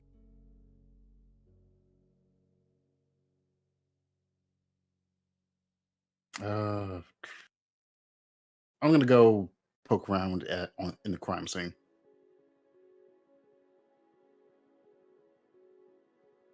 I So- think I'm going to join him. Leif would probably also be. He'd thank Goldie for her time, and he probably would have headed towards the crime scene. The moment that he saw the spirit of the man who was beheaded, like kind of in that area. Okay. While you are down there, you notice that this man is like trying to comprehend his death, and he looks very bewildered before he starts to slowly fade from your vision. Oh, I'd like to burn mediumship in order to have a conversation with him. Okay. As you get down there, you see that, Leif is looking at something that's standing there, and when you do that, you can now see him, and he's, "You see me?" Yeah, I see you. What went down? I was hired to do job. Kill girl, and I get paid. Which girl? JoAnn, I think her name was. Was you pretending to be a client? Yet, I did not know her. Right, okay. Who hired you? Тема братва.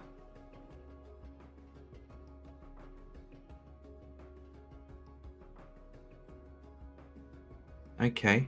So why was your boss interested in her? Did she say?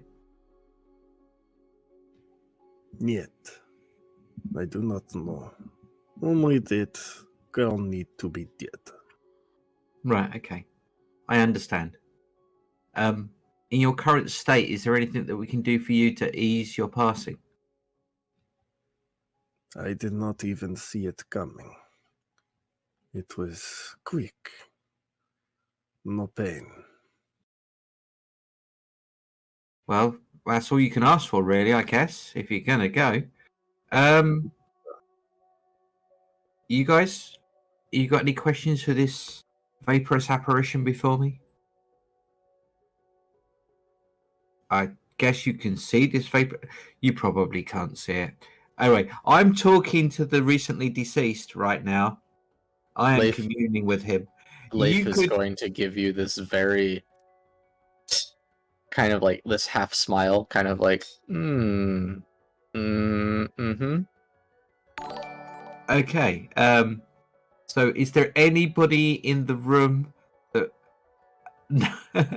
has any connection with the recently deceased that would like to ask a question or pass on a message? And in turn, I know you've gone.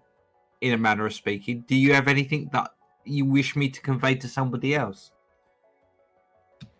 If you see my boss, tell them this was worst job ever. Right, and your name was? Sergey. Sergey. Sergey Popov. Okay, are you related to the boss? Yet, just hired muscle. Hired muscles, Sergey. Okay. Amit, you got anything for the dead? If he cares, Bear's doing well. Yeah, like Bear. Bear, good guy. Okay, cool. Lola, do you have any questions for the recently deceased Sergey? Botched hit on JoAnn, and he was offed by something very professional. So we're all in the room now? Yeah, you're all down by the crime scene. Okay. No. Leaf, do you have any questions or anything you'd like to ask of this recently deceased? Does I don't remember. I know he asked a couple questions. Mostly he asked if I would be a hindrance. Did Vincent figure out that I was a rift? Yes. No. Of what? I don't know. Of what you don't know, but you did figure out I was a rift. Okay. Correct. Because otherwise Leaf would completely pretend that he has no idea what you're talking about. That's fair enough.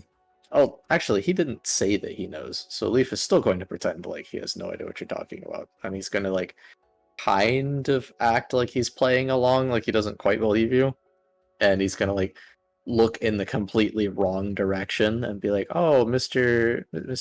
Spectre, the girl that was here, did you happen to know of any other places she might be besides at the Maudlin Motel?" Sergey, where'd he go?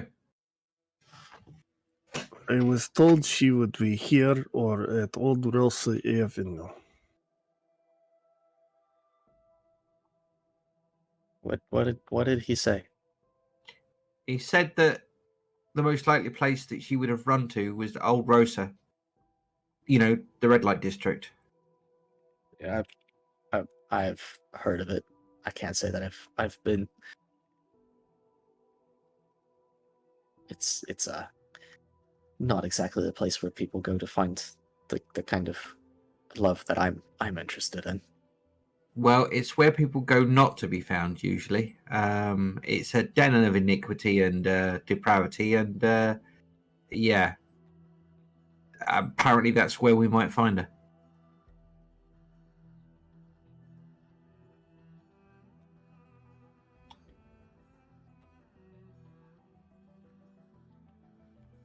All right.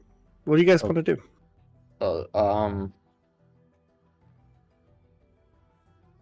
I'm going to say some parting words to help Sergey pass on. I ask him tentatively if there's any unfinished business.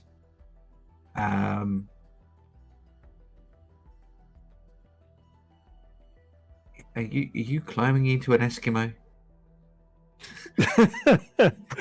Just putting on a sweater. I'm a little cold. Oh, bless you. No, I just basically I want to do him a solid and make sure that he's taken care of with regard to passing on. Become a sloth. Yes, I must become sloth. That's a great coat. I like that. My wife made it. Awesome. Nice. That's even better. Leif is going to bring up that the last place he heard of JoAnn being was actually at the Neon Central Park. Well, that means we've got several places we can go to. We've been told that we can touch base with the coroner. We've got the old park. We've got Rosa. We know where to find Angela. Because what's his face is worried about Angela. Okay, so where do we want to investigate, guys? Where do we think the most places? We could go to the park at any time, day or night. If we go to the park at night, we're likely to bump into all sorts of unsavory individuals. If we go to the coroner's office, he may be working late. We don't know. We could phone ahead and see if we can meet him there, because they work funny hours, and so we might be able to meet him at any time of night, really, if he's prepared to come out. And then we've got Old Rosa, which basically this time of night is exactly when it's alive and cooking.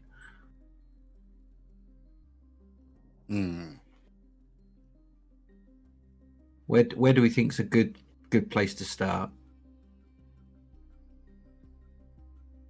My instinct is Old Rosa.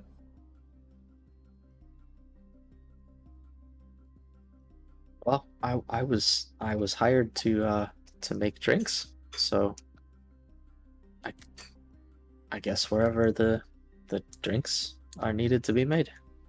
Well, I think if we go and interview some individuals down at Old Rosa, having some drinks to ply them from the truths that they are obviously going to hide might actually be a prudent thing. Yeah, that probably would be for the best. The park is not going anywhere. The coroner we probably could get at any time, but actually talking to people over in the red light, we might want to go when the business is up. Yeah. I mean, ply them with liquids and they might come forward with truth. Or knives. Or knives. I'm ready for both. Okay. So, Old Rosa it is, I guess. Lola? Do you all need a ride? Yes, please. Have you got that bulletproof SUV? Yes. That's probably a good idea. Yeah, most wealthy entrepreneurs have bulletproof SUVs, don't they, Lola? Yeah, don't you have them? What kind of security do you provide? Secure? Yeah, the best kind. It was my dear departed ex-husband's business, or deceased husband's business. I took it over. Oh.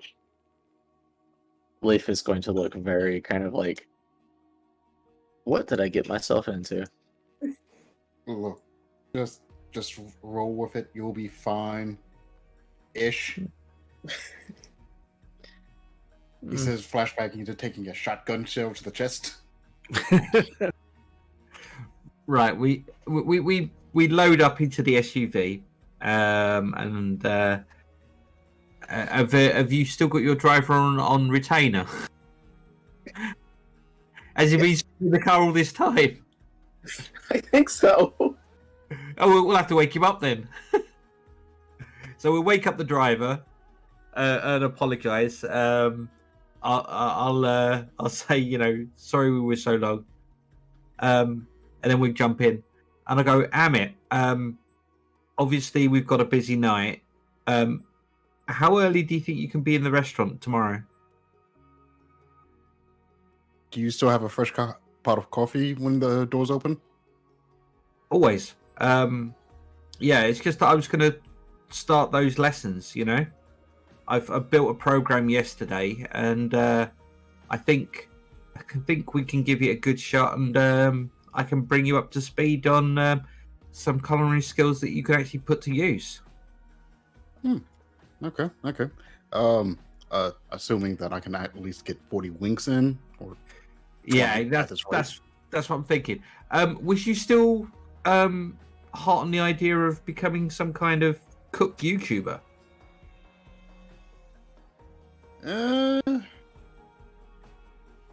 Yeah, I think I could hash out a little extra time in the day to work that. All right. If you do, I can coach you through that as well. Do you need an investor? Always. Yes.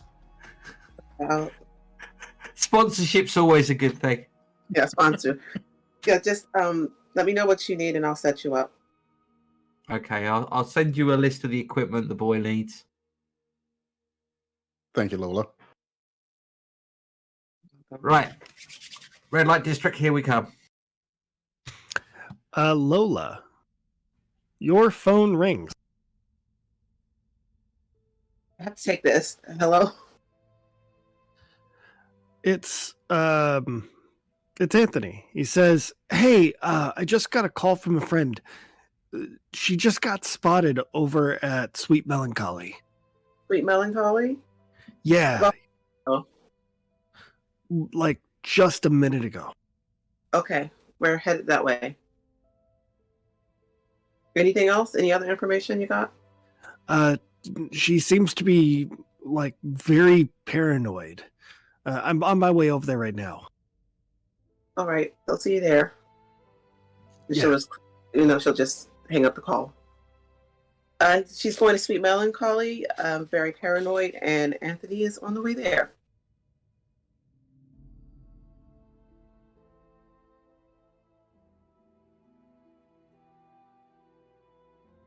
Well, then why don't we head there? It's great to ask questions, but I mean, if we have a lead, then it's much better to follow that. Okay, I'm down with that. We can follow the lead. Just tell the driver to go to Sweet Melancholy. Okay. He has a name, doesn't he? I forgot the driver's name again. Let's see here. I don't think I have that. I think it was something like Jonathan. Yeah, that sounds right. Jonathan sounds right. Yeah, it's I thought it was a mundane, solid name. Isn't Like someone you could rely on. her the same name as her poor dead husband? Yeah. Poor guy. Well, that's fortuitous. Okay, so you guys quickly make your way over to Sweet Melancholy.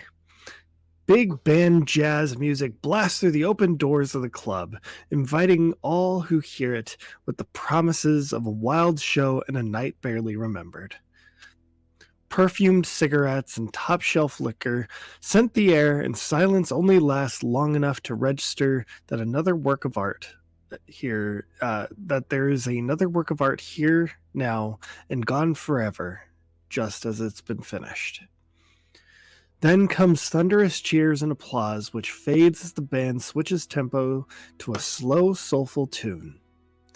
The only sign that things could be wrong is a bit of police tape in the alley next to it, and two chalk outlines, a body and a head, that haven't been quite washed away by the rain. Ooh. Yeah. Hey, check out that poster about Dr. Maestro.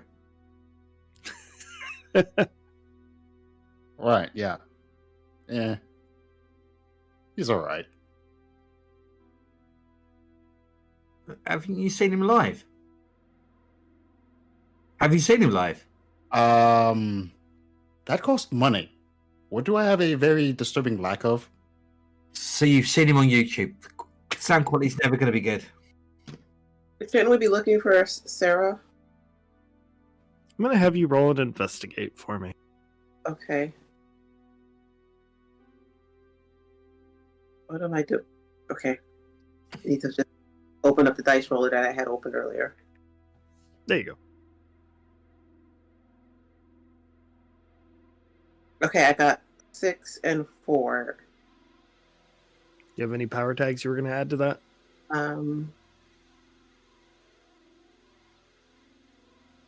This is like a kind of a red light, kind of seedy type area, correct? No, this is actually downtown jazz club. Okay. So I can't use that one. Let's see. I'm just looking at the text. No, I'll just go with the 10. All right. So you get to ask one question.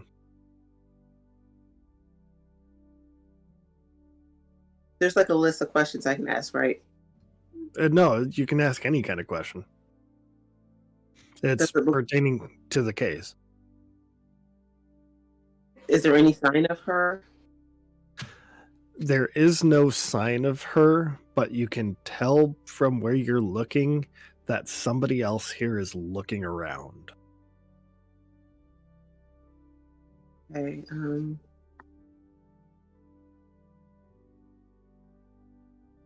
Going to look to see if I could find that person, and who is closest to me? Because I'm going to tell them to look too. I mean, Leif would be looking too, especially since I would argue that one of the personality concepts is people watching. So he would, and he's here to look for somebody, so he would definitely be looking for her. So go ahead and roll me an investigate as well. Okay. Is that going to be just the 2d6 plus Power tags, yep. power tags? Would that be the personality because of the people watching power tag, or no? You can use any number of power tags relevant to what it is you're trying to do. So that it could be in any of your theme books. So I would say that that's probably I think that's the only one I have that's relevant to this. Will be people watching. Well, Okay. you got the option to burn it then if you want to actually succeed. But if you want the element of risk, then it's 2d6 plus 1. I don't want to burn it. I want to keep a hold. Well, do I? We're looking for it. So yeah, Leaf would burn it. So 2d6 plus 1. So that's So if you burn it, you get an automatic success. It's a 10 plus 3 power, but you won't be able to use that power tag until the end until your next downtime. Oh, okay. Otherwise, you can just use it, and it'll be 2d6 plus 1. And a success is anything over 8 or over 10? 7 to 9 is a partial, and 10 is a complete success. Okay. Do I, just real quick, because I already rolled, do I have to declare that I'm going to burn it before I roll? Or does it matter? Generally, but this time it doesn't matter. Okay. Well, I already rolled, so I'll just go with that. I got a 4 and a 6 anyway, so plus 1 would be 11. Sounds good. You get to ask one question. I get to ask one question. Well, I'm gonna ask. I'm here looking for Sarah Barks / JoAnn. So is she here? She is not here, but the person that is looking for her is wearing a very distinctive black tracksuit with 2 white lines on it.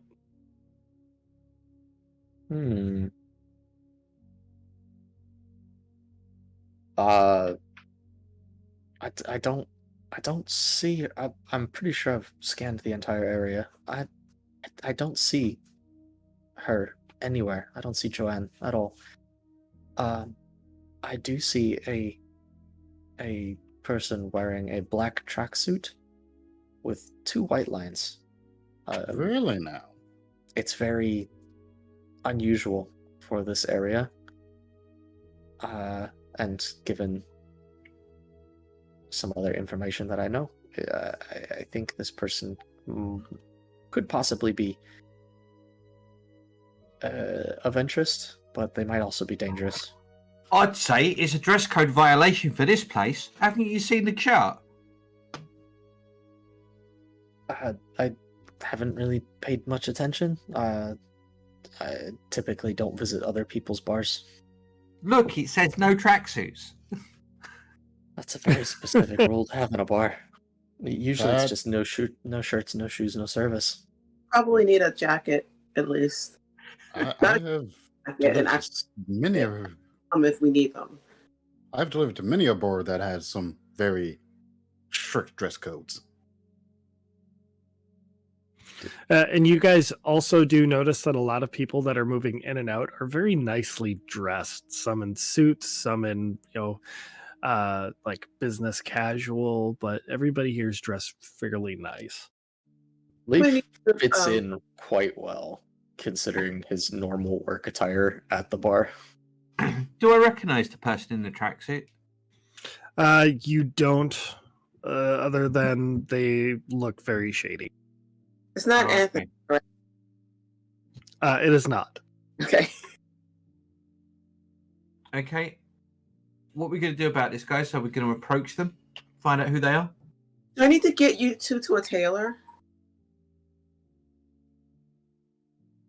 Are you talking? I'm not going to say no. Okay.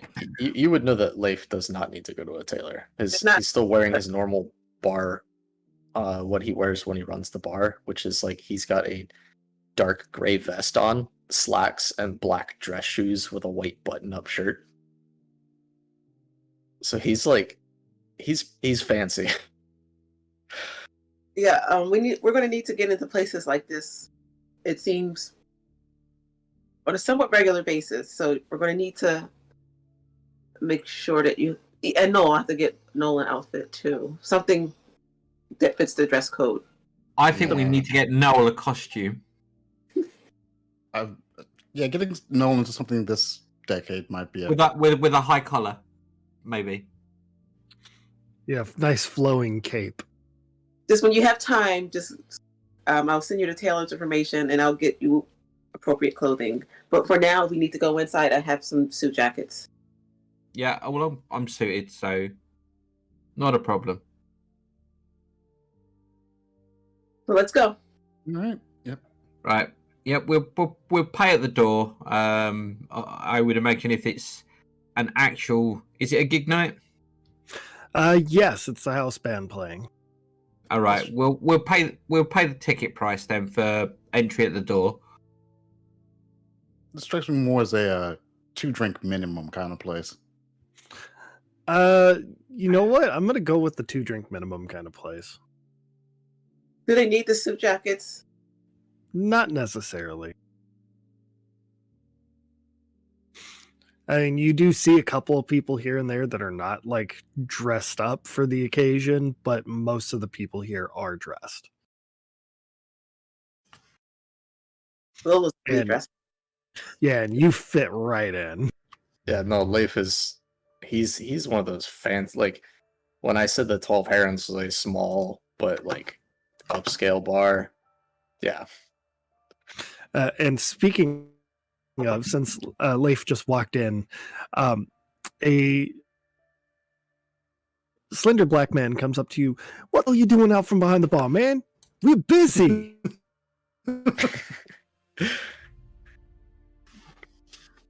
the I'm assuming I know. Oh, do I know him, or is he assuming that I work for the bar? He's assuming that you work for the bar. Oh, I was just I saw these guests at the front of the house, and nobody had actually taken their order for quite some time, so I was coming to get their orders for them. Yeah, I'll Yeah, have a wait. bourbon on the rocks. Wait a minute. You don't work for me. Oh, I am so sorry, sir. Please forgive me. Oh man, that's embarrassing. That's quite all right. I realized that my attire is a bit informal for most of the guests, but still formal enough to work here. I just came from work myself. Leif Finmore. I run the 12 Herons. Hey, yeah, I heard about that place. Samuel Sweets. People call me Sweets. Samuel Jones is actually my name. Welcome to Sweet Melancholy. Good to meet you, Mr. Jones. It's always a pleasure to meet a fellow in the art. And Leaf shakes his hands. So do I give you my Hi. drink order? Say that again. I give you my drink order? Lola, please. I mean, I could have a drink made for you. If you want something, I got it for you, darling. Don't worry about it. I just feel super embarrassed. Think nothing of it, Mr. Sweets. We just, we came by to see how the establishment was, and sometimes you gotta scope out competition to get some new ideas to stay competitive, Look at you, man. Yeah, come on in. Drinks around the house on me. Come on. Oh, that's very generous of you, sir. As soon as you make your way towards the bar, you notice that there is a bright young woman dressed in slacks with a white button-up and suspenders, and Sweets, pats her on the back. So, hey, don't forget, you got your friend in the back here and all that fun jazz, and yeah, you know what I mean. Just make sure you don't forget about it, all right? Anyways, this is my star saxophone player, Coda. Coda playing tonight? Yeah, just got off the phone with my girlfriend. And Leif is going to see. It's been a while since I looked at the backstory. I believe Leif knows Coda. Yes, Leif does know Coda. Not formally, but he does. I remember you. Yeah. I live upstairs. Yeah, that's right. I love listening to you practice. It's makes my afternoons quite nice, especially after a long night of running the bar. Thank you. Yeah. Wish I could say that tonight's not a calm night, but yeah. It's all right. Go ahead. It's all right. It's quite all right. It's you know how it is. I know how it is anyway. Anyways, yeah, it's just getting off the phone with my girlfriend Tabitha, and kind of had Tabitha? yeah. You know her? It's a common name, right? Yeah, I guess. What's her last name? Creed. She's a doctor. You look just kind of surprised and try to cover it up. Yeah, she's my doctor. Oh, it's small world. Yeah. Girl. Yeah, we've been going out for a little while now. Oh. Okay. I'm going to go get a drink. Sure. Anyways, yeah, That little where you all are just goes away from. so awkward. Leif is going to talk to Coda and just any time. I don't know. I don't want to step on Mr. Sweet's toes, of course. That'd be quite rude after all the hospitalities offered. But any night that you're not playing here, that you want to just a quieter location, I'd love to have you play just maybe a couple slow, maybe smooth jazz kind of things at the 12 Herons. It's a bit smaller than here, but I think it'd be quite nice if you ever had the free time.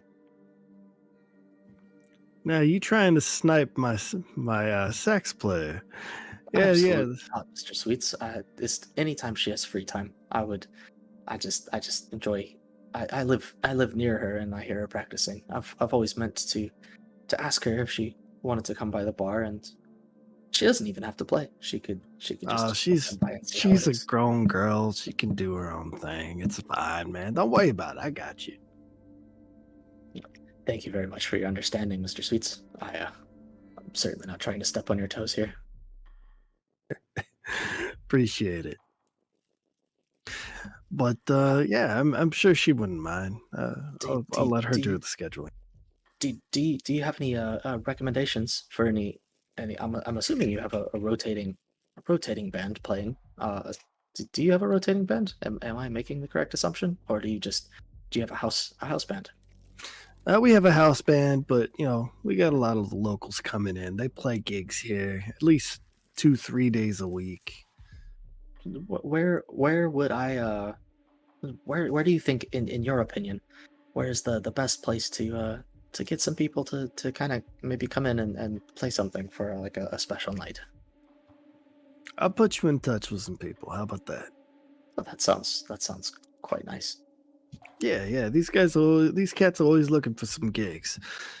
You treat them right, they'll come back to you. Absolutely. I try to treat all of my employees with the utmost respect. I even left my head bartender to run the bar tonight. I feel like he's got it. Yeah, well, I'm glad that you got some business going on, but right now I got these cats down in the corner that are just killing the mood.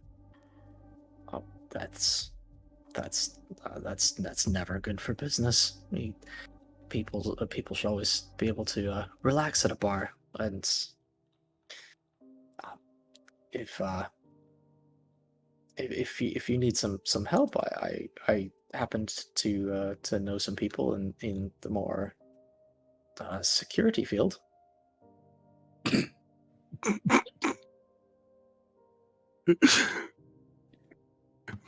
And Lola's just off in the corner. Leif is doing what bartenders do best, and he's networking because he feels if this guy owns a bar, then he hears a lot, just like Leif does, and so he would be a good source to get any information. Sorry, Lola's in a corner at the bar crying right now. Oh, he's not going to mention your name or point you out directly. He's just going to he's going to hand Mr. Sweets like the business card that he was given earlier. He goes, yeah, thanks, man.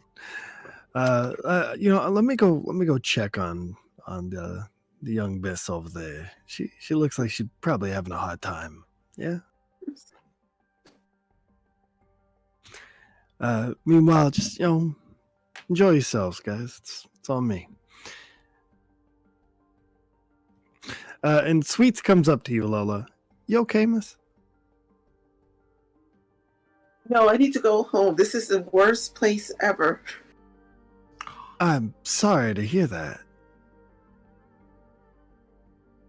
I'm never coming back again. This is terrible.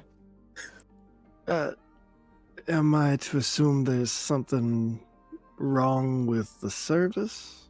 No, the service is perfect. Then what makes this place terrible? It just breaks my heart. You just give everything up, and you just find out that it was for nothing. And he sort of side eyes Coda and you and says, it doesn't take a mathematician to realize 1 + 1 doesn't equal 2 in this case.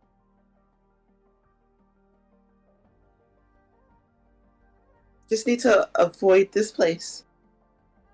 I'll pay for my drinks. And she's just going to look over at Coda and just like frown. Don't worry about the drinks. Drinks are on me tonight. And he says, if if you're trying to get out of here, try to avoid the alley. We had a bit of nasty business the other night. You know what I'm saying?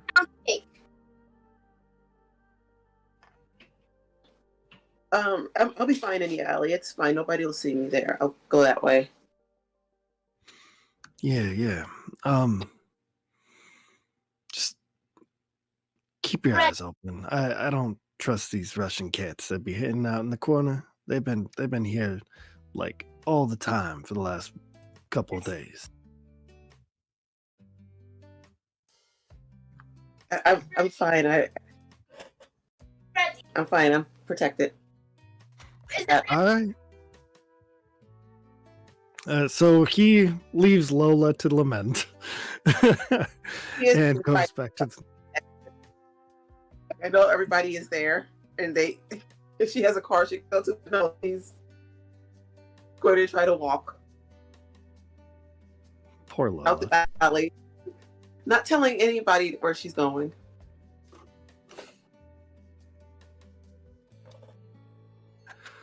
All right. So he returns to the rest of the crew. Says, "Yeah. So, anyways, I got these Russian cats. They've been kind of bringing down the mood, and I don't know, like, they kind of been eyeing my coda here." Oh, I've been having some trouble with some of the some unsavory Russian types myself. Is it Mr. Bratva? No, that Bratva's not a person. It's a gang. They're the Russian mob. Oh, I had this character, Sergei Popov, came in one time, and he said that he was sent there by Tianma Bratva. I kind of assumed it was a person. They'd never really been in before, but I just kind of I served him, and he didn't cause too much trouble, but he made a lot of people feel uncomfortable. So I was rather happy that he hasn't shown up in quite a while. Yeah, well, I'm just worried about Coda, you know, especially with her daddy, like the way he is. It's I haven't I live near her, but I haven't heard anything about that. Is she okay? Look, the girl ain't got along with the daddy for quite a while, especially since she, finished up her transitioning. You know what I'm saying? Dad's kind of a transphobe. Doesn't like to talk about it much, like Coda, but I'm happy for her. She got a nice life going on, her and her girlfriend. Yeah, she's very successful, and I'm hoping that these guys just here to bring down the mood and not trying to do harm to her. Do they seem to be following her at all? Are they here when she's here? Every time. Did they ever show up when she's not? No. Every night that she's been here, they've been here. That's concerning. Yeah. Especially since it's really weird. Coda said she was outside having a smoke and some girl ran into her.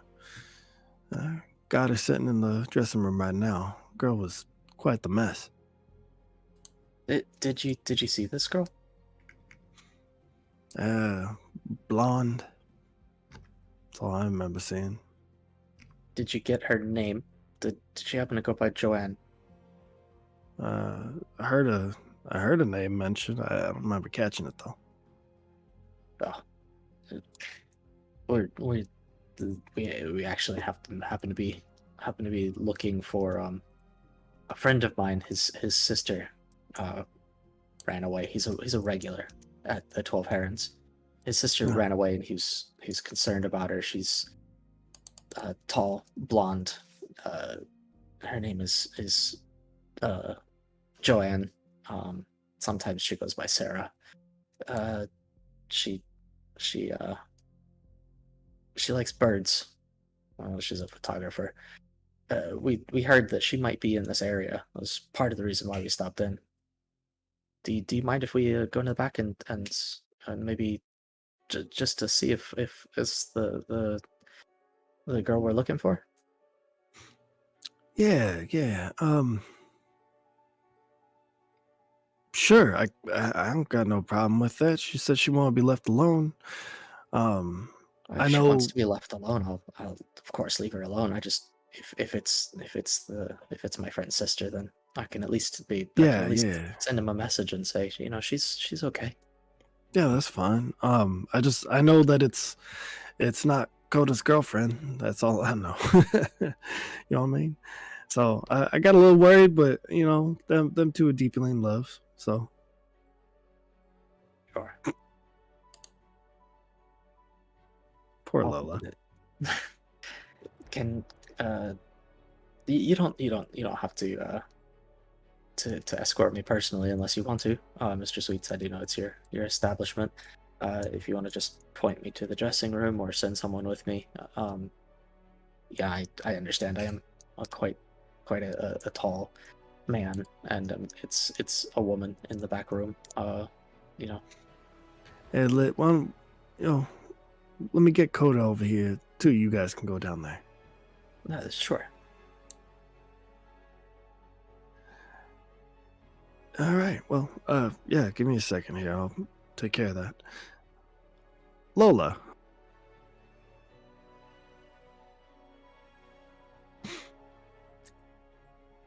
Do you go outside? Yes.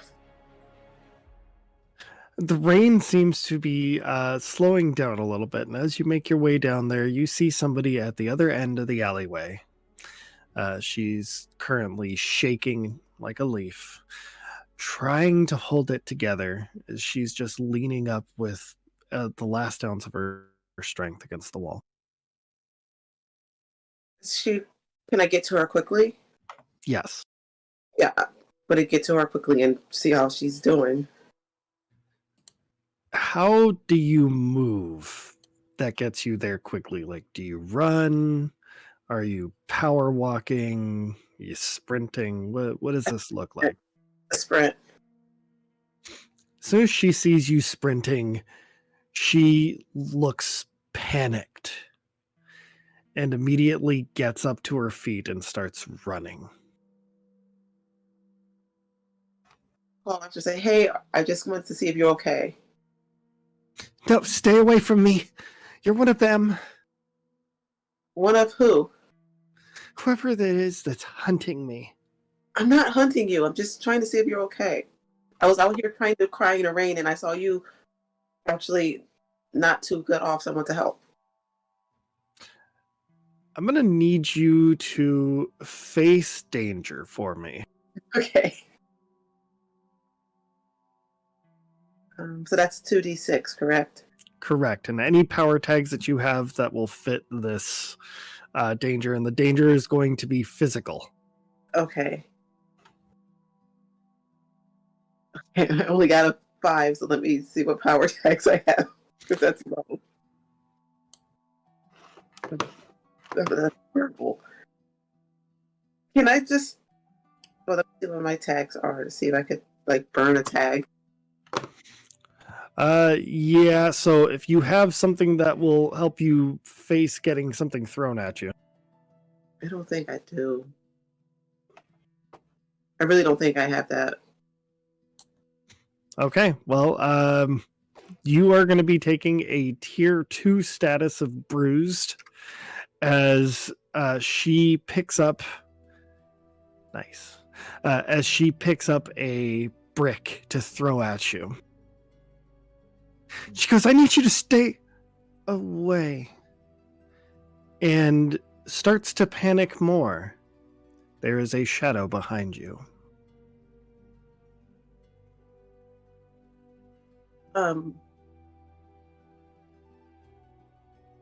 Do I feel like the shadow is what she's running from? Yes and yes. She is running from you, but also from the shadow. Would I be able to get my sword out? I'm going to say you won't have enough time as you are just noticing the shadow yourself. Okay. I'll tell it. If you go inside of it's a club, right? Sweet that they Sweet wear. Melancholy. Yeah, go inside of Sweet Melancholy, find my friends, and she's going to describe them, and they're like their outfits and everything. Only one of them is dressed nicely. The other two look like they just wandered in, but they will help you. Tell them that I said to get you into the car and go wherever you need to go. I've got this. Do you turn around at all? After I yell that to her, I turn around. You're face to face with a tall woman with jet black hair and a strand of white cutting down the middle. In one hand is a razor blade, and on her is a black fur coat. She holds the blade up and says, "I will never allow you to harm my daughter." And that is going to be the end of tonight's episode. Oh. All right, everybody. Nice. Although, why are you always getting into trouble every episode? It's a knack. She's a magnet for trouble. She's like Daphne. She's like Daphne from Scooby-Doo, except it's more armored vehicles and money and less getting kidnapped. Oh no, she's been kidnapped already. Except for the okay, kidnapping then. on what, the first episode? Yeah. First episode. I forgot about that. Well, Never mind. Zeb didn't tell anybody where she was going or that she was even leaving. She just left to cry in the rain. When Slept is right Lola out. going to learn? Don't split the party. Well, she likes being saved, obviously. All right, let's go ahead and do the outro, everybody. Starting with Damocles. Who are you? What you got going on? Like I said, my name's Jason Richardson. I've been role playing for decades. I'm a professional GM over on SPG, which is startplayinggames.com. In the Easter weekend, I'm going to be running lots of City of Mist intros. In fact, I am going to cram 15 games into 1 week. Wow. You're So- crazy, man. Yep, that's what they all say. And that's me. All right, directly below me, JD Potts. JD Pot 7575. I know I have stuff upcoming at some point. I play a lot of games, and that's all I'm going to say. Hey, Janie. This might be a good time to maybe promo and see if you can find some players for your upcoming The Maiden game. Oh, Yes, that is a good point. I'm doing a one-shot Pathfinder 2e. It's called The Maiden. It's just a desperate young lad trying to spending his life savings to find the chambermaid that he just is in love with. You know, something simple. It's that going to be cute. It's going to be fun. Yeah, nothing complicated or anything like that. And it's going to be a Singularity roleplay, so join up and if you're interested to join the game. Okay, cool. Very nice. Directly to her right is Shockpoint Fail. Yes, I've been Shockpoint Failure. You can find me on Twitter at Shockpoint622, where I post random philosophical musings that I come up with every week, or source from otherwhere. But yeah, you will also be able to find me again this upcoming Thursday over on Neon Lights. Well, now, yes, Neon Lights. With Last Transmission. I also have a couple of upcoming projects. By later on in February, I will be doing some readovers of various stories I found on the internet and or submitted to me, and I get permission to do various things.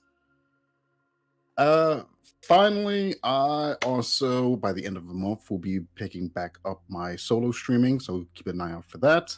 And I do have an additional project or two in the works, so stay tuned about those as well. Awesome, awesome. Ingredients.